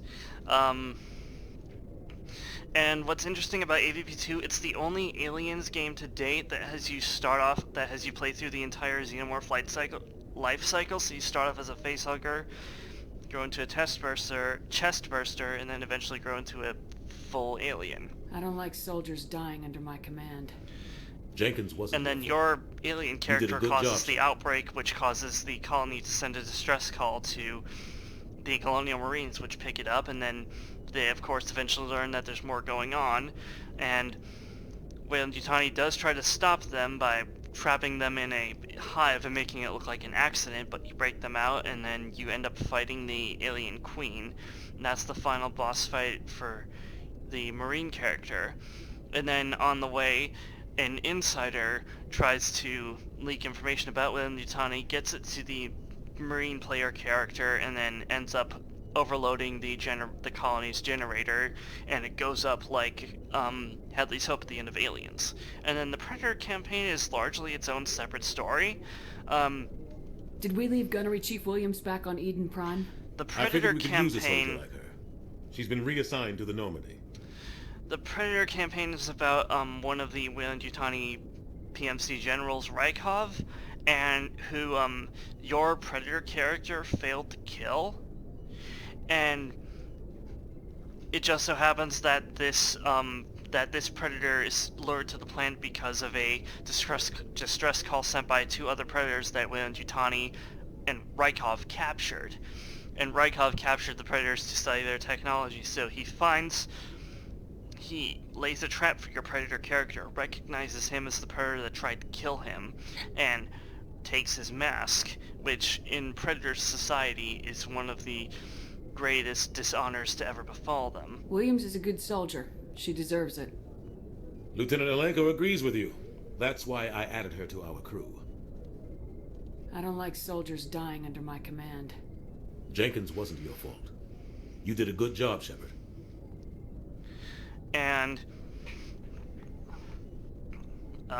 the end fight for the Predator campaign is there are actually two boss fights. One against a Praetorian, an alien Praetorian, and the second against Rykov in a suit of power armor. And Rykov, your Predator character kills Rykov, regains his mask, his honor, and his original kill. You said you needed to see me in private, Captain? I won't lie to you, Shepard. Things look bad. Oh, and as the Marine, you do fight a Predator? The beacon was and destroyed, it's a lot harder than the fight in AVP 2010 for the Marine against the Predator. And in the Alien campaign, you fight 4 Predators in total across the campaign, and they are all very challenging. I didn't do anything wrong, Captain. Hopefully the Council can see that. And facehuggers are an instant kill. I'll stand behind you and your report, Shepard. You're a damned hero in my books. That's not why I'm here. It's Saren, that other Turian. Saren's a Spectre, one of the best, a living legend. But if he's working with the Gith, it means he's gone rogue. We'll need proof. A rogue Spectre's trouble. Saren's dangerous, and he hates humans. Why? He thinks we're growing too fast, taking over the galaxy. A lot of aliens think that way. Most of them don't do anything about There it. is a connection But between all Saren three has stories. They're allied himself interwoven. together. I don't know how. I don't While know your why. Marine character is escaping, know he it had also something to releases do the with that captured beacon. Predator, which is your You were there Predator just before that beacon character. self-destructed? And Did you see anything? the whole colony is in trouble Any in the clue that first might place tell us because what of Saren was actions after? taken by your alien character. And the alien character, your alien character only got loose because some idiot didn't balance a crate properly on top of a table. It fell over and the egg hatched.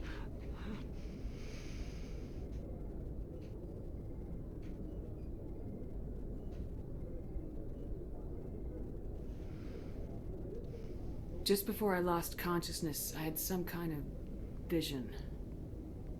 A vision? A vision of what? And also, when the Predator character escapes the Weyland-Yutani facility, he actually ends up distracting the other Weyland-Yutani forces that were closing in on your Marine character, and this allowed the Marine character to escape as well. So they cross paths. They cross paths, but they do it in a way that doesn't really take away from each other's story. I saw synthetics. Geth, maybe. Slaughtering people. Butchering them. We need to report this to the Council, Shepard. What are we gonna tell them? I had a bad dream? We don't know what information was stored in that beacon. Lost Prothean technology? Blueprints for some ancient weapon of mass destruction? Whatever it was. Saren took it. But I know Saren. I know his reputation is politics. He believes humans are a blight on the galaxy. This attack was an act of war. He has the secrets from the beacon. He has an army of Geth at his command, and he won't stop until he's wiped humanity from the face of the galaxy. I'll find some way to take him down. It's not that easy. He's a Spectre. He can go anywhere, do almost anything. That's why we need the Council on our side. We prove Saren's gone rogue and the Council will revoke his Spectre status. I'll contact the Ambassador and see if he can get us an audience with the Council. He'll want to see us as soon as we reach the Citadel. We should be getting close. Head up to the bridge and tell Joker to bring us into dock. Okay, so from here, I'm gonna talk to everyone else, and then I'm gonna call it a stream, because this is actually a good place to leave things for now. But before I do that, and after I'm done talking with everyone, I'm gonna go over the codex for a bit. So if you want to stick around for that, see you're okay, Commander. feel free to, by all means. Yes, Commander? Is there something you need? How did you end up serving on an Alliance ship? I enlisted right out of med school. Earth always seemed boring to me. Too safe, too secure. I figured the colonies were teeming with exotic adventure. I wanted to travel the stars, tending the wounds of tough soldiers with piercing eyes and sensitive souls. Turns out military life isn't quite as romantic as I'd imagined. But humanity needs the Alliance if we want to keep expanding through the Traverse, and the Alliance always needs good doctors. So I stayed on to do my part. Ever think you made the wrong choice? Sometimes I think about opening a private practice back on Earth, or maybe taking a position at one of the new med centers out in the colonies. But there's something special about working on soldiers. If I left the Alliance now, I'd feel like I was abandoning them. What do you know about Captain Anderson? I've served with him for a few tours now. He knows when to let things slide and when to crack the whip. The crew knows he's seen pretty much anything they'll ever run into. And he cares about the people under his command. How well do you know the Lieutenant? I'd never worked with him before this mission. But he has an impressive service record, over a dozen special commendations. Tends to keep to himself, though. Maybe because of the headaches. It's not easy being an L2. What does that have to do with it? Well, most biotics now use the L3 implants. Lieutenant Alenko was wired with the old L2 configuration. Sometimes there are complications. Yes, Jedi, I do remember the AVP 2009 game. That one was pretty good too, but I just feel like AVP 2 was better in other aspects. AVP 2009 felt a little too streamlined for my taste. What kind of complications? Severe mental disabilities, insanity, crippling physical pain. There's a long list of horrific side effects. Caden's lucky. He just gets migraines. Just gets migraines. Goodbye, Commander. Commander, I'm glad to see you're okay. Losing Jenkins was hard on the crew, and I'm glad we didn't lose you too. Yeah, I wish I could have done something to save him. I was there. You did everything right. It was just bad luck. It's been a hell of a shakedown cruise. Our first mission ends with one Spectre killing another. Pretty much. The Citadel Council's not gonna be happy about that. Probably use it to lever more concessions out of the Alliance. You've got a good grasp of the situation. You a career man? Yeah, a lot of biotics are. We're not restricted, but we sure don't go undocumented. May as well get a paycheck for it. Fair Besides, my father served. I made him proud when I enlisted. Eventually. But is that why you're here? Because of your family? I was a regular Navy brat. I got a little more noteworthy than the folks expected. Oh, that's right, the Blitz. I imagine that bought you any post in the fleet. Word is we're heading for the Citadel, ma'am. Can you, tell me why? The captain's briefing was confidential. Understood, ma'am. Whatever happens, we'll be ready, Commander. I like the way she held up her hand there. The captain's was it was confidential. I'm glad you're okay, Commander. The crew could use some good news after what happened to Jenkins. Jenkins was a valuable part of this crew. Part of me feels guilty over what happened. If Jenkins was still alive, I might not be here. God damn it, Leroy. You're a good soldier, Williams. You belong on the Normandy. Thanks, Commander. That means a lot from you. I've never met anyone who was awarded the Star of Terra. Things were pretty rough down there. Are you okay? I've seen friends die before. Comes with being a Marine. But to see my whole unit wiped out, and you never get used to seeing dead civilians. But things would have been a lot worse if you hadn't shown up.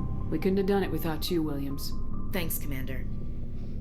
I have to admit, I was a little worried about being assigned to the Normandy. It's nice when someone makes you feel welcome. Yeah, I agree with that, Jetty. As weird as I thought, as lacking as I thought AVP 2010-2009 was in gameplay, I mean, like streamlining stuff, it was still a fun game to play. I think you're gonna fit in here just and it had a good story too. Thanks, Commander.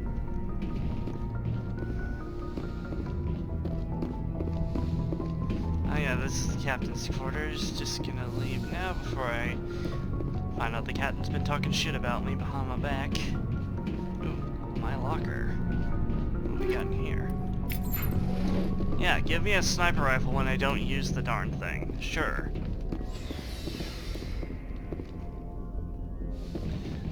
And, let's take you on a bit of a tour of the SR-1.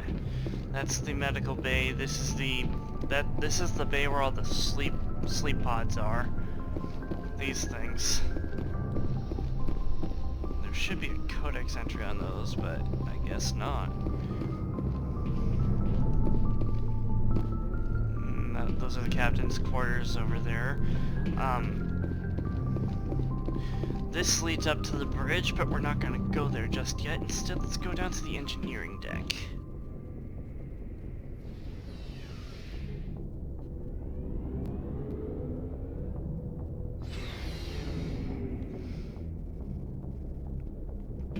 And this is the cargo and engineering deck, and here's our vehicle for the game, the M35 Mako.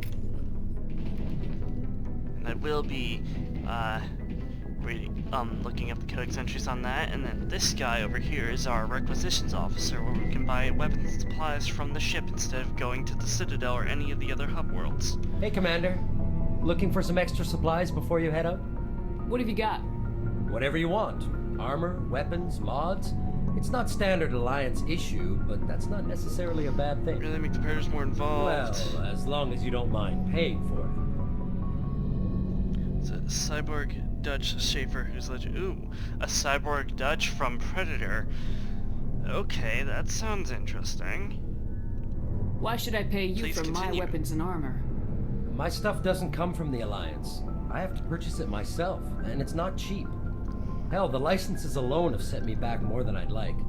But no licenses, no goods. Without the goods, I'm out of a job. What are licenses? Why do you need them? Manufacturers sell licenses. Each license allows me to buy and sell a certain brand of products. I already have several basic ones, but you'll need to buy more if you want me to bring in different brands. Many of the best licenses are hard to get, but they're well worth the cost if you can find them. Cyborg Dutch Safer, CDS, Cyberdyne Systems. Ooh, you're making a Terminator connection here. I like it. What do the different manufacturers offer? There are too many for me to keep track of, but each license will explain what it's good for. How often will you get new items? Well, that depends on how many licenses you've purchased, but I'll rotate items on a regular basis regardless. That's and good. anytime we land someplace with a big enough port, I'll buy, sell, and trade whatever I can. Check back often. I need to move items quickly, so only the most basic items will be stocked consistently. Let's see what you've got. You bet, Commander. Now, unfortunately, we actually can't buy any Metagel from this guy. And then this stuff you're seeing up here, this is the Spectre gear, which you don't get until, well, you're not supposed to get just yet. And now I think the only items I'm going to end up getting here are the Metagel and grenade upgrades. So you don't have much credits right now. I think I'm going to end up selling some of the lower end pistols here. Gear. I don't need that.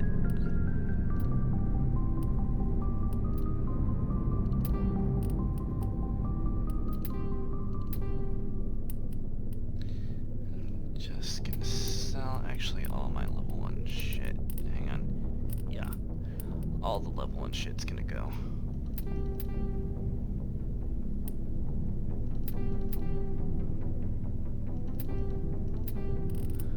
Alright.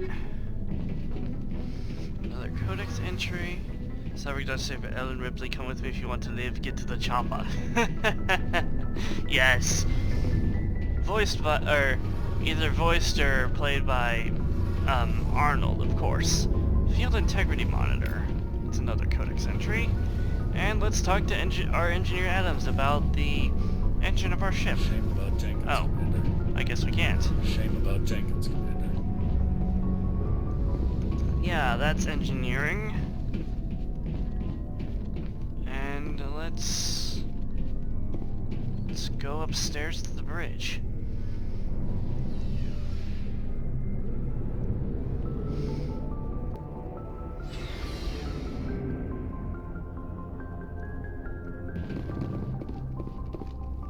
There was an AVP arcade game in the 90s with a cyber character named Dutch. Ooh, yeah, I've heard about that. And I heard that game was really good as well. Now up here, there's Navigator Presley, whom we've spoken to before. Here's the comm room. Let's see if we can actually talk to Presley about anything else. Nope. Losing Jenkins was hard enough.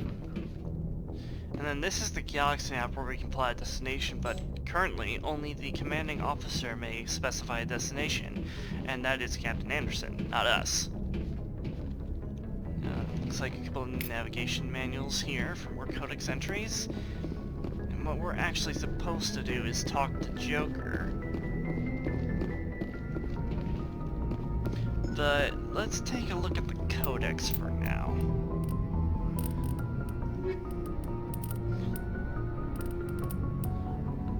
Now, since I didn't look at any of this yet, let's look at the council races first. Roughly 1,200 years ago, the Turians were invited to join the Citadel Council to fulfill the role of galactic peacekeepers. The Turians have the largest fleet in Citadel space, and they make up the single largest portion of the Council's military forces. As their territory and influence has spread, the Turians have come to rely on the Solarians for military intelligence and the Asari for diplomacy. Despite a somewhat colonial attitude towards the rest of the galaxy, the ruling hierarchy understands they would lose more than they would gain if the other two races were ever removed. Turians come from an autocratic society that values discipline and possesses a strong sense of personal and collective honor.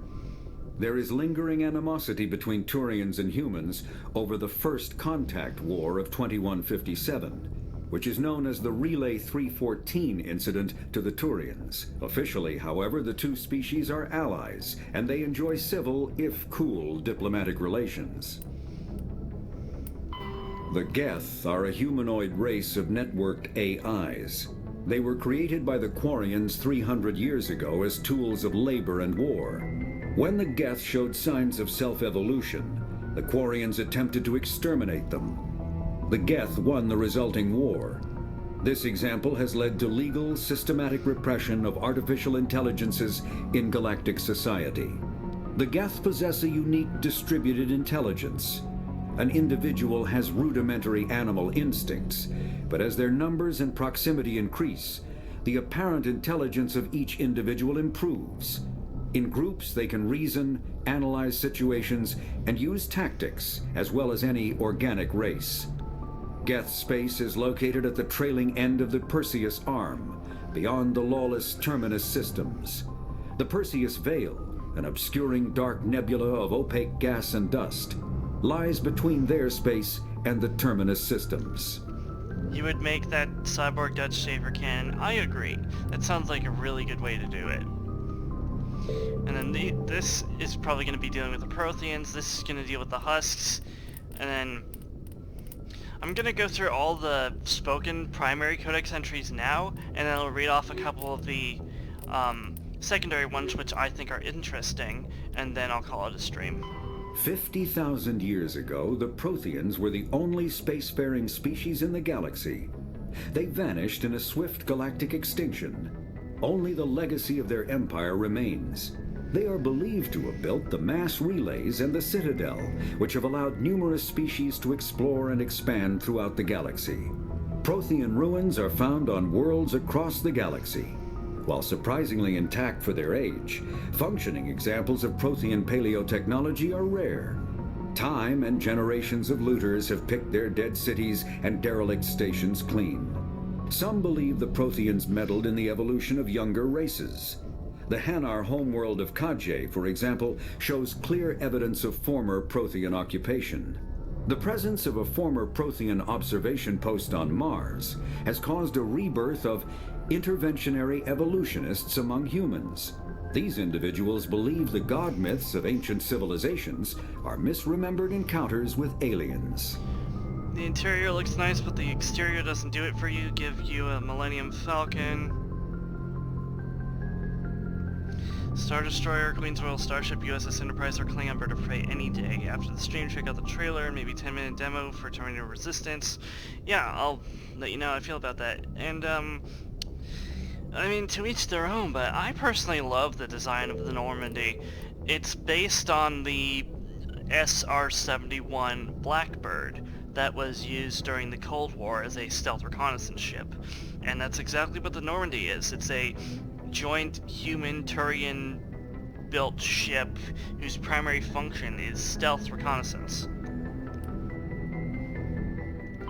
The Geth are after the Geth secure a location, they round up and impale dead and living bodies on mechanical spikes. The spikes rapidly transform these victims into withered husks, extracting water and trace minerals, and replacing them with cybernetics.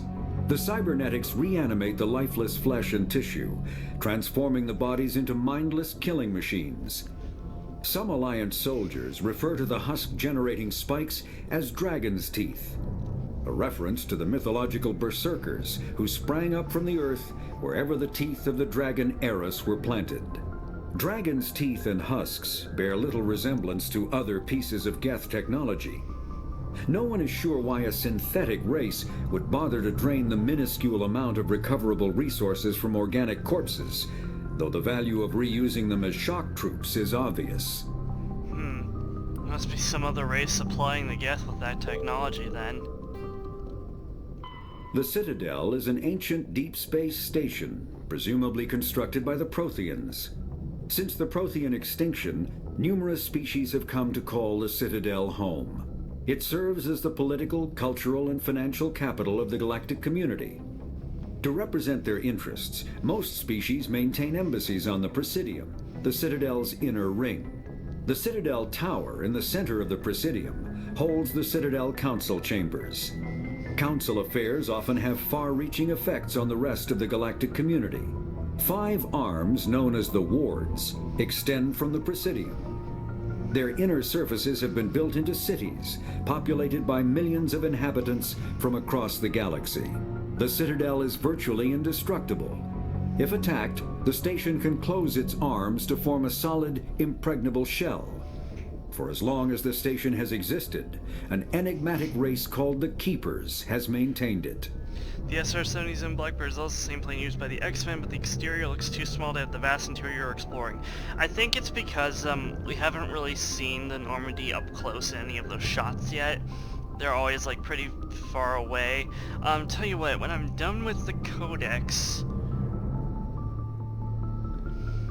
you're gonna DM me an idea you have for your version of Terminator? Sure, go for it. But when I'm done with the Codex, I'll actually bring us to the Citadel, and I feel like that will show the Normandy's scale a little bit better. So you'll get a better view of the ship itself, and a better sense of the scale of the ship. But when we get to Mass Effect 2, the Normandy is greatly improved, but that's a bit of a ways away. Spectres are agents from the Office of Special Tactics and Reconnaissance, and answer only to the Citadel Council. They are elite military operatives, granted the authority to deal with threats to peace and stability in whatever way they deem necessary. They operate independently or in groups of 2 or 3. Some are empathetic peacekeepers, resolving disputes through diplomacy. Others are cold-blooded assassins, ruthlessly dispatching problem individuals. All get the job done one way or another, often operating outside the bounds of galactic law. The Spectres were founded after the Solarians joined the Council. For many years they operated in secrecy as backroom problem solvers. Only after the Krogan rebellions did their activities become publicized. Assignment of a Spectre is less contentious than a military deployment, but makes it clear that the Council is concerned about a situation. Humanity's first contact with an alien race occurred in 2157. At that time, the Alliance allowed survey fleets to activate any dormant mass relays discovered, a practice considered dangerous and irresponsible by Council-aligned races.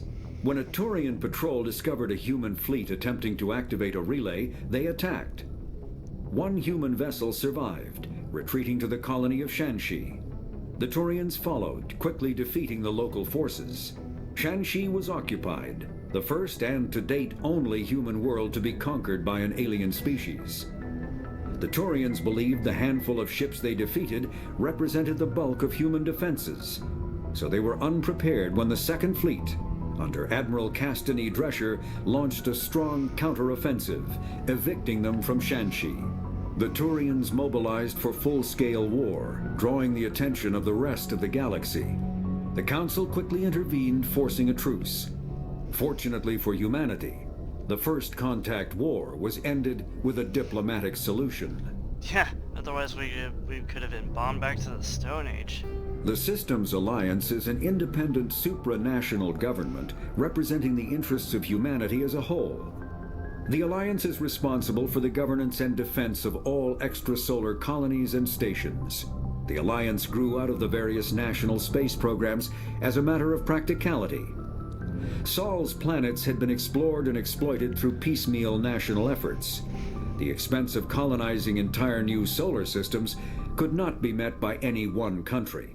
With humans knowing that alien contact was inevitable, there was enough political will to jointly fund an international effort. Still, the Alliance was often disregarded by those on Earth until the First Contact War. While the national governments dithered and bickered over who should lead the effort to liberate Shanxi, the Alliance fleet struck decisively. Post-war public approval gave the Alliance the credibility to establish its own parliament and become the galactic face of humanity. That's very interesting, because in most sci-fi you'll see like they'll operate under the presidential system and not the parliamentary prime minister system. Like this one does here, although BioWare is based in Canada, so I guess that makes more sense. The terminus systems are located on the far side of the Attican Traverse, beyond the space administered by the Citadel Council or claimed by the Human Systems Alliance. It is populated by a loose affiliation of minor species, united only in their refusal to acknowledge the political authority of the Council or adhere to the Citadel conventions. Their independence comes at a price. The terminus is fraught with conflict. War among the various species is common, as governments and dictators constantly rise and fall. The region is a haven for illegal activities, particularly piracy and the slave trade. At least once a year, a fleet from the terminus invades the nearby Attican Traverse. These attacks are typically small raids against poorly defended colonies. The Council rarely retaliates, as sending patrols into the terminus systems could unify the disparate species against their common foe, triggering a long and costly war. Yeah, the terminus systems is basically the outer rim of Mass Effect. You'll never find a more wretched hive of scum and villainy. The Mako infantry fighting vehicle was designed for the System Alliance's frigates. Though the interior is cramped, an M35 is small enough to be carried in the cargo bay and easily deployed on virtually any world. With its turreted 155mm mass accelerator and coaxially mounted machine gun, the Mako can provide a fire team with weapon support as well as mobility. Since Alliance Marines may be required to fight on any world, the Mako is environmentally sealed and equipped with microthrusters for use on low-gravity planetoids. The Mako is powered by a sealed hydrogen-oxygen fuel cell and includes a small Element Zero core. While not large enough to nullify the vehicle's mass, the core can reduce it enough to be safely airdropped. When used in conjunction with thrusters, it also allows the Mako to extricate itself from difficult terrain. And that's the vehicle that's in our cargo hold. Biotics is the ability of rare individuals to manipulate dark energy and create Mass Effect fields through the use of electrical impulses from the brain. Intense training and surgically implanted amplifiers are necessary for a biotic to produce Mass Effect fields powerful enough for practical use. The relative strength of biotic abilities varies greatly among species and with each individual. There are 3 branches of biotics. Telekinesis uses mass-lowering fields to levitate or impel objects. Mass-raising kinetic fields are used to block or pin objects. Spatial distortion uses rapidly shifting mass fields to shred objects. Most organic species are capable of developing biotic abilities, though there are risks involved. Biotics are the result of an in utero exposure to Element Zero. This usually causes fatal cancers in the victim, but in rare cases, it coalesces into nodules within the fetus's developing nervous system. Element Zero can increase or decrease the mass of a volume of space-time when subjected to an electrical current. With a positive current, mass is increased. With a negative current, mass is decreased. The stronger the current, the greater the magnitude of the dark energy mass effect. In space, low-mass fields allow FTL travel and inexpensive surface-to-orbit transit. High-mass fields create artificial gravity and push space debris away from vessels. In manufacturing, low-mass fields permit the creation of evenly blended alloys, while high-mass compaction creates dense, sturdy construction materials. The military makes extensive use of mobility-enhancing technologies, with Mass Effect utilizing fighting vehicles standard frontline issue in most military forces. Mass Effect fields are also essential in the creation of kinetic barriers or shields to protect against enemy fire. Sounds like the most practical applications of the Mass Effect field outside of the military is construction. Omni-tools are handheld devices that combine a computer microframe, sensor analysis pack, and manufacturing fabricator. Versatile and reliable, an Omni-tool can be used to analyze and adjust the functionality of most standard equipment, including weapons and armor, from a distance. The fabrication module can rapidly assemble small three-dimensional objects from common reusable industrial plastics, ceramics, and light alloys. This allows for field repairs and modifications to most standard items, as well as the reuse of salvaged equipment.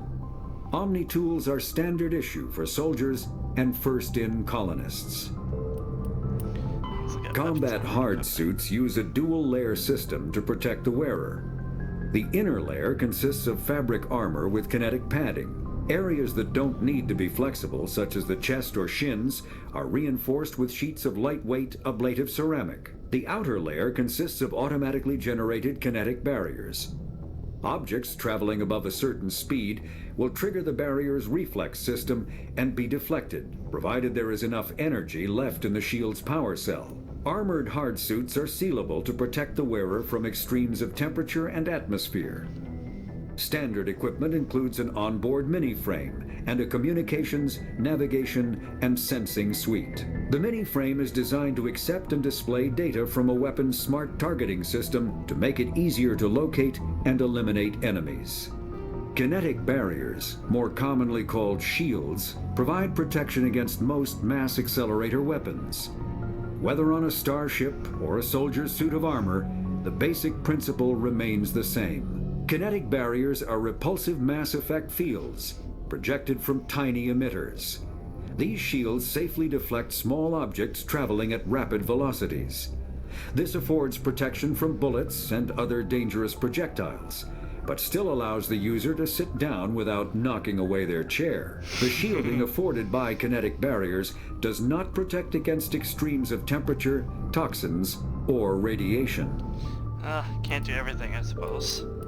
As for the secondary codex entries, these are just like stuff about upgrades, a little more bit about biotics, how sensors on a starship work. Light lag prevents sensing in real time at great distances. A ship firing is such that the Charon relay can easily be detected from Earth, 5.75 light hours, 6 billion kilometers away, but Earth will only see the event 5 hours and 45 minutes after it occurs. Due to the light speed limit, defenders can't see enemies coming until they have already arrived. Because there is FTL travel and communications but no FTL sensors, frigates are crucial for scouting and picket duties. Passive sensors are used for long-range detection, while active sensors obtain short-range, high-quality targeting data. Passive sensors include visual, thermographic, and radio detectors that watch and listen for objects in space. A powered ship emits a great deal of energy. The heat of the life support systems, the radiation given off by power plants, and the electrical equipment, the exhaust of the thrusters. Starships stand out plainly against the near absolute zero background of space. Passive sensors can be used during FTL travel, but incoming data is significantly distorted by the effects of the mass effect envelope and Doppler shift. Active sensors are radars and high-resolution LiDARs, laser detection and ranging, that emit a ping of energy and listen for return signals. LiDARs have a narrower field of view than radar, but LiDAR resolution allows images of detected objects to be assembled. Active sensors are useless when a ship is moving at FTL speeds. DM sent. Alright, I'll take a look at it after the stream ends. And the thing about sensors is that's why the Normandy was built, to sort of combat this. Its stealth system allows it to hide its heat signature. And this is just military jargon. What N7 is, it's these special operations. And this is just more about more hard data about the Citadel. And then this is our psychological profile. Born into a Navy family, you've spent your childhood on ships and stations. You moved from posting to posting as your parents were reassigned. You enlisted in the Alliance military yourself on the day you turned 18. You were on shore leave at Elysium when the first wave of the Skillian Blitz struck. A massive coalition force of slavers, crime syndicates, and Batarian warlords attacked the human colony, determined to wipe it out. You rallied the civilian inhabitants, leading them in their desperate fight to hold off the invaders. When enemy troops broke through the colony's defenses, you single-handedly held them off and sealed the breach. After hours of brutal fighting, reinforcements finally arrived and the enemy broke ranks and fled. Because of your actions, Elysium was saved and you are regarded throughout the Alliance as a true hero. Alright, now, before I end the stream, I am going to have us taken to the Citadel, and we'll sort of leave off on our next goal. So I'm going to be quiet now and let you guys see the Citadel in all its awesome glory. Good timing, Commander. I was just about to bring us into the Citadel. See that taxpayer money at work.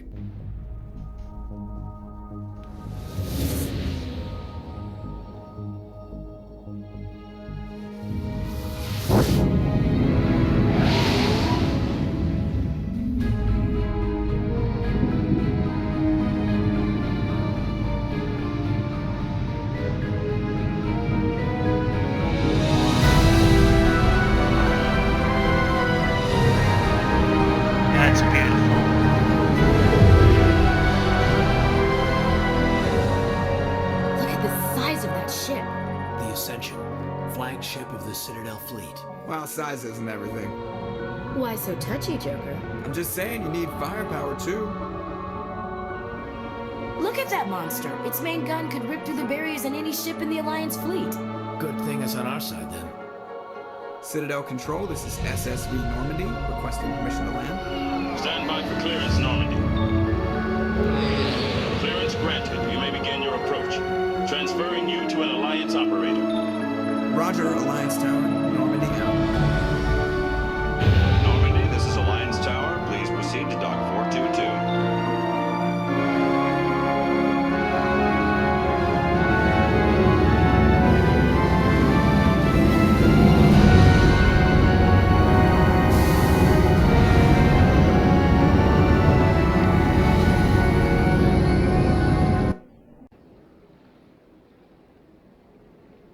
This is an outrage!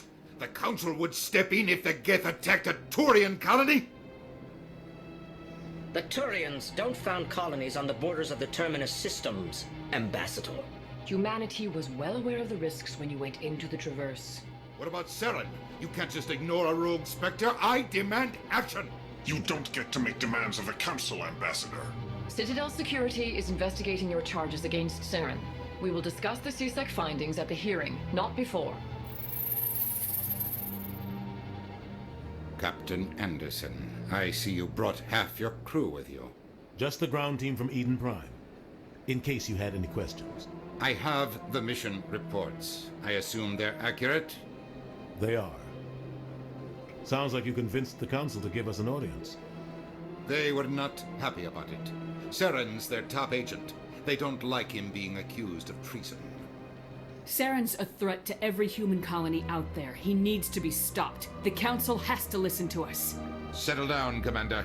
You've already done more than enough to jeopardize your candidacy for the Spectres. Excuse me? The mission on Eden Prime was a chance to prove you could get the job done. Instead, Nihilus ended up dead and the beacon was destroyed. That's Saren's fault, not hers. Then we better hope the CSEC investigation turns up evidence to support our accusations. Otherwise, the Council might use this as an excuse to keep you out of the Spectres. Come with me, Captain. I want to go over a few things before the hearing. I don't like Shepard, your face, Udina. You and the others can meet us at the Citadel Tower, top level. I'll make sure you have clearance to get in. And that's why I hate politicians. Word, Ashley.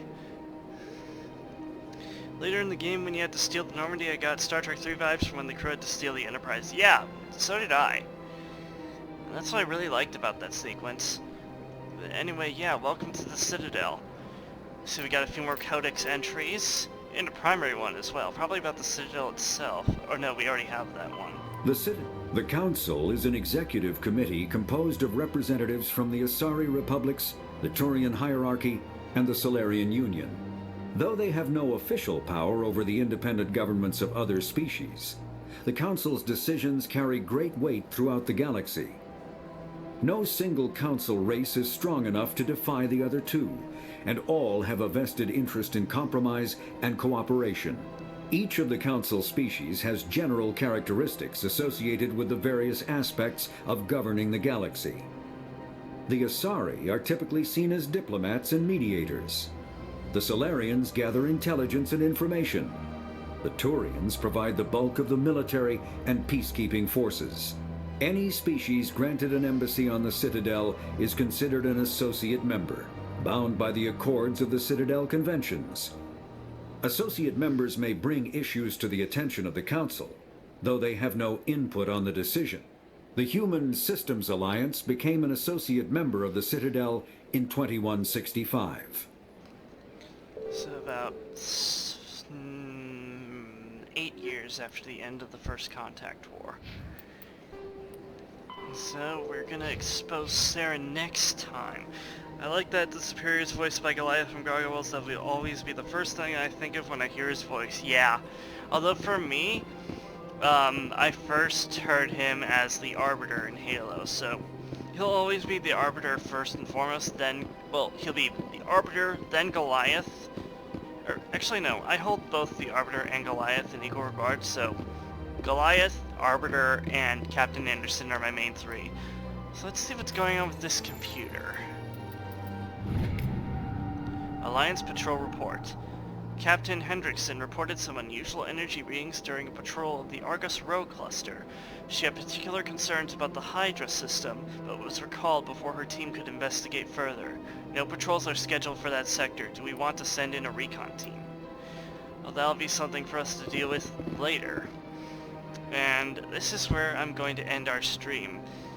Next time on Mass Effect, we will bring the issue of Saren's betrayal to the Council and see if we can expose him. I would like to thank all of you for joining me in the chat, and I will see you guys next time on Spectre Induction, my playthrough of Mass Effect 1. You guys have a great evening, and until next time, everyone. Shepard out.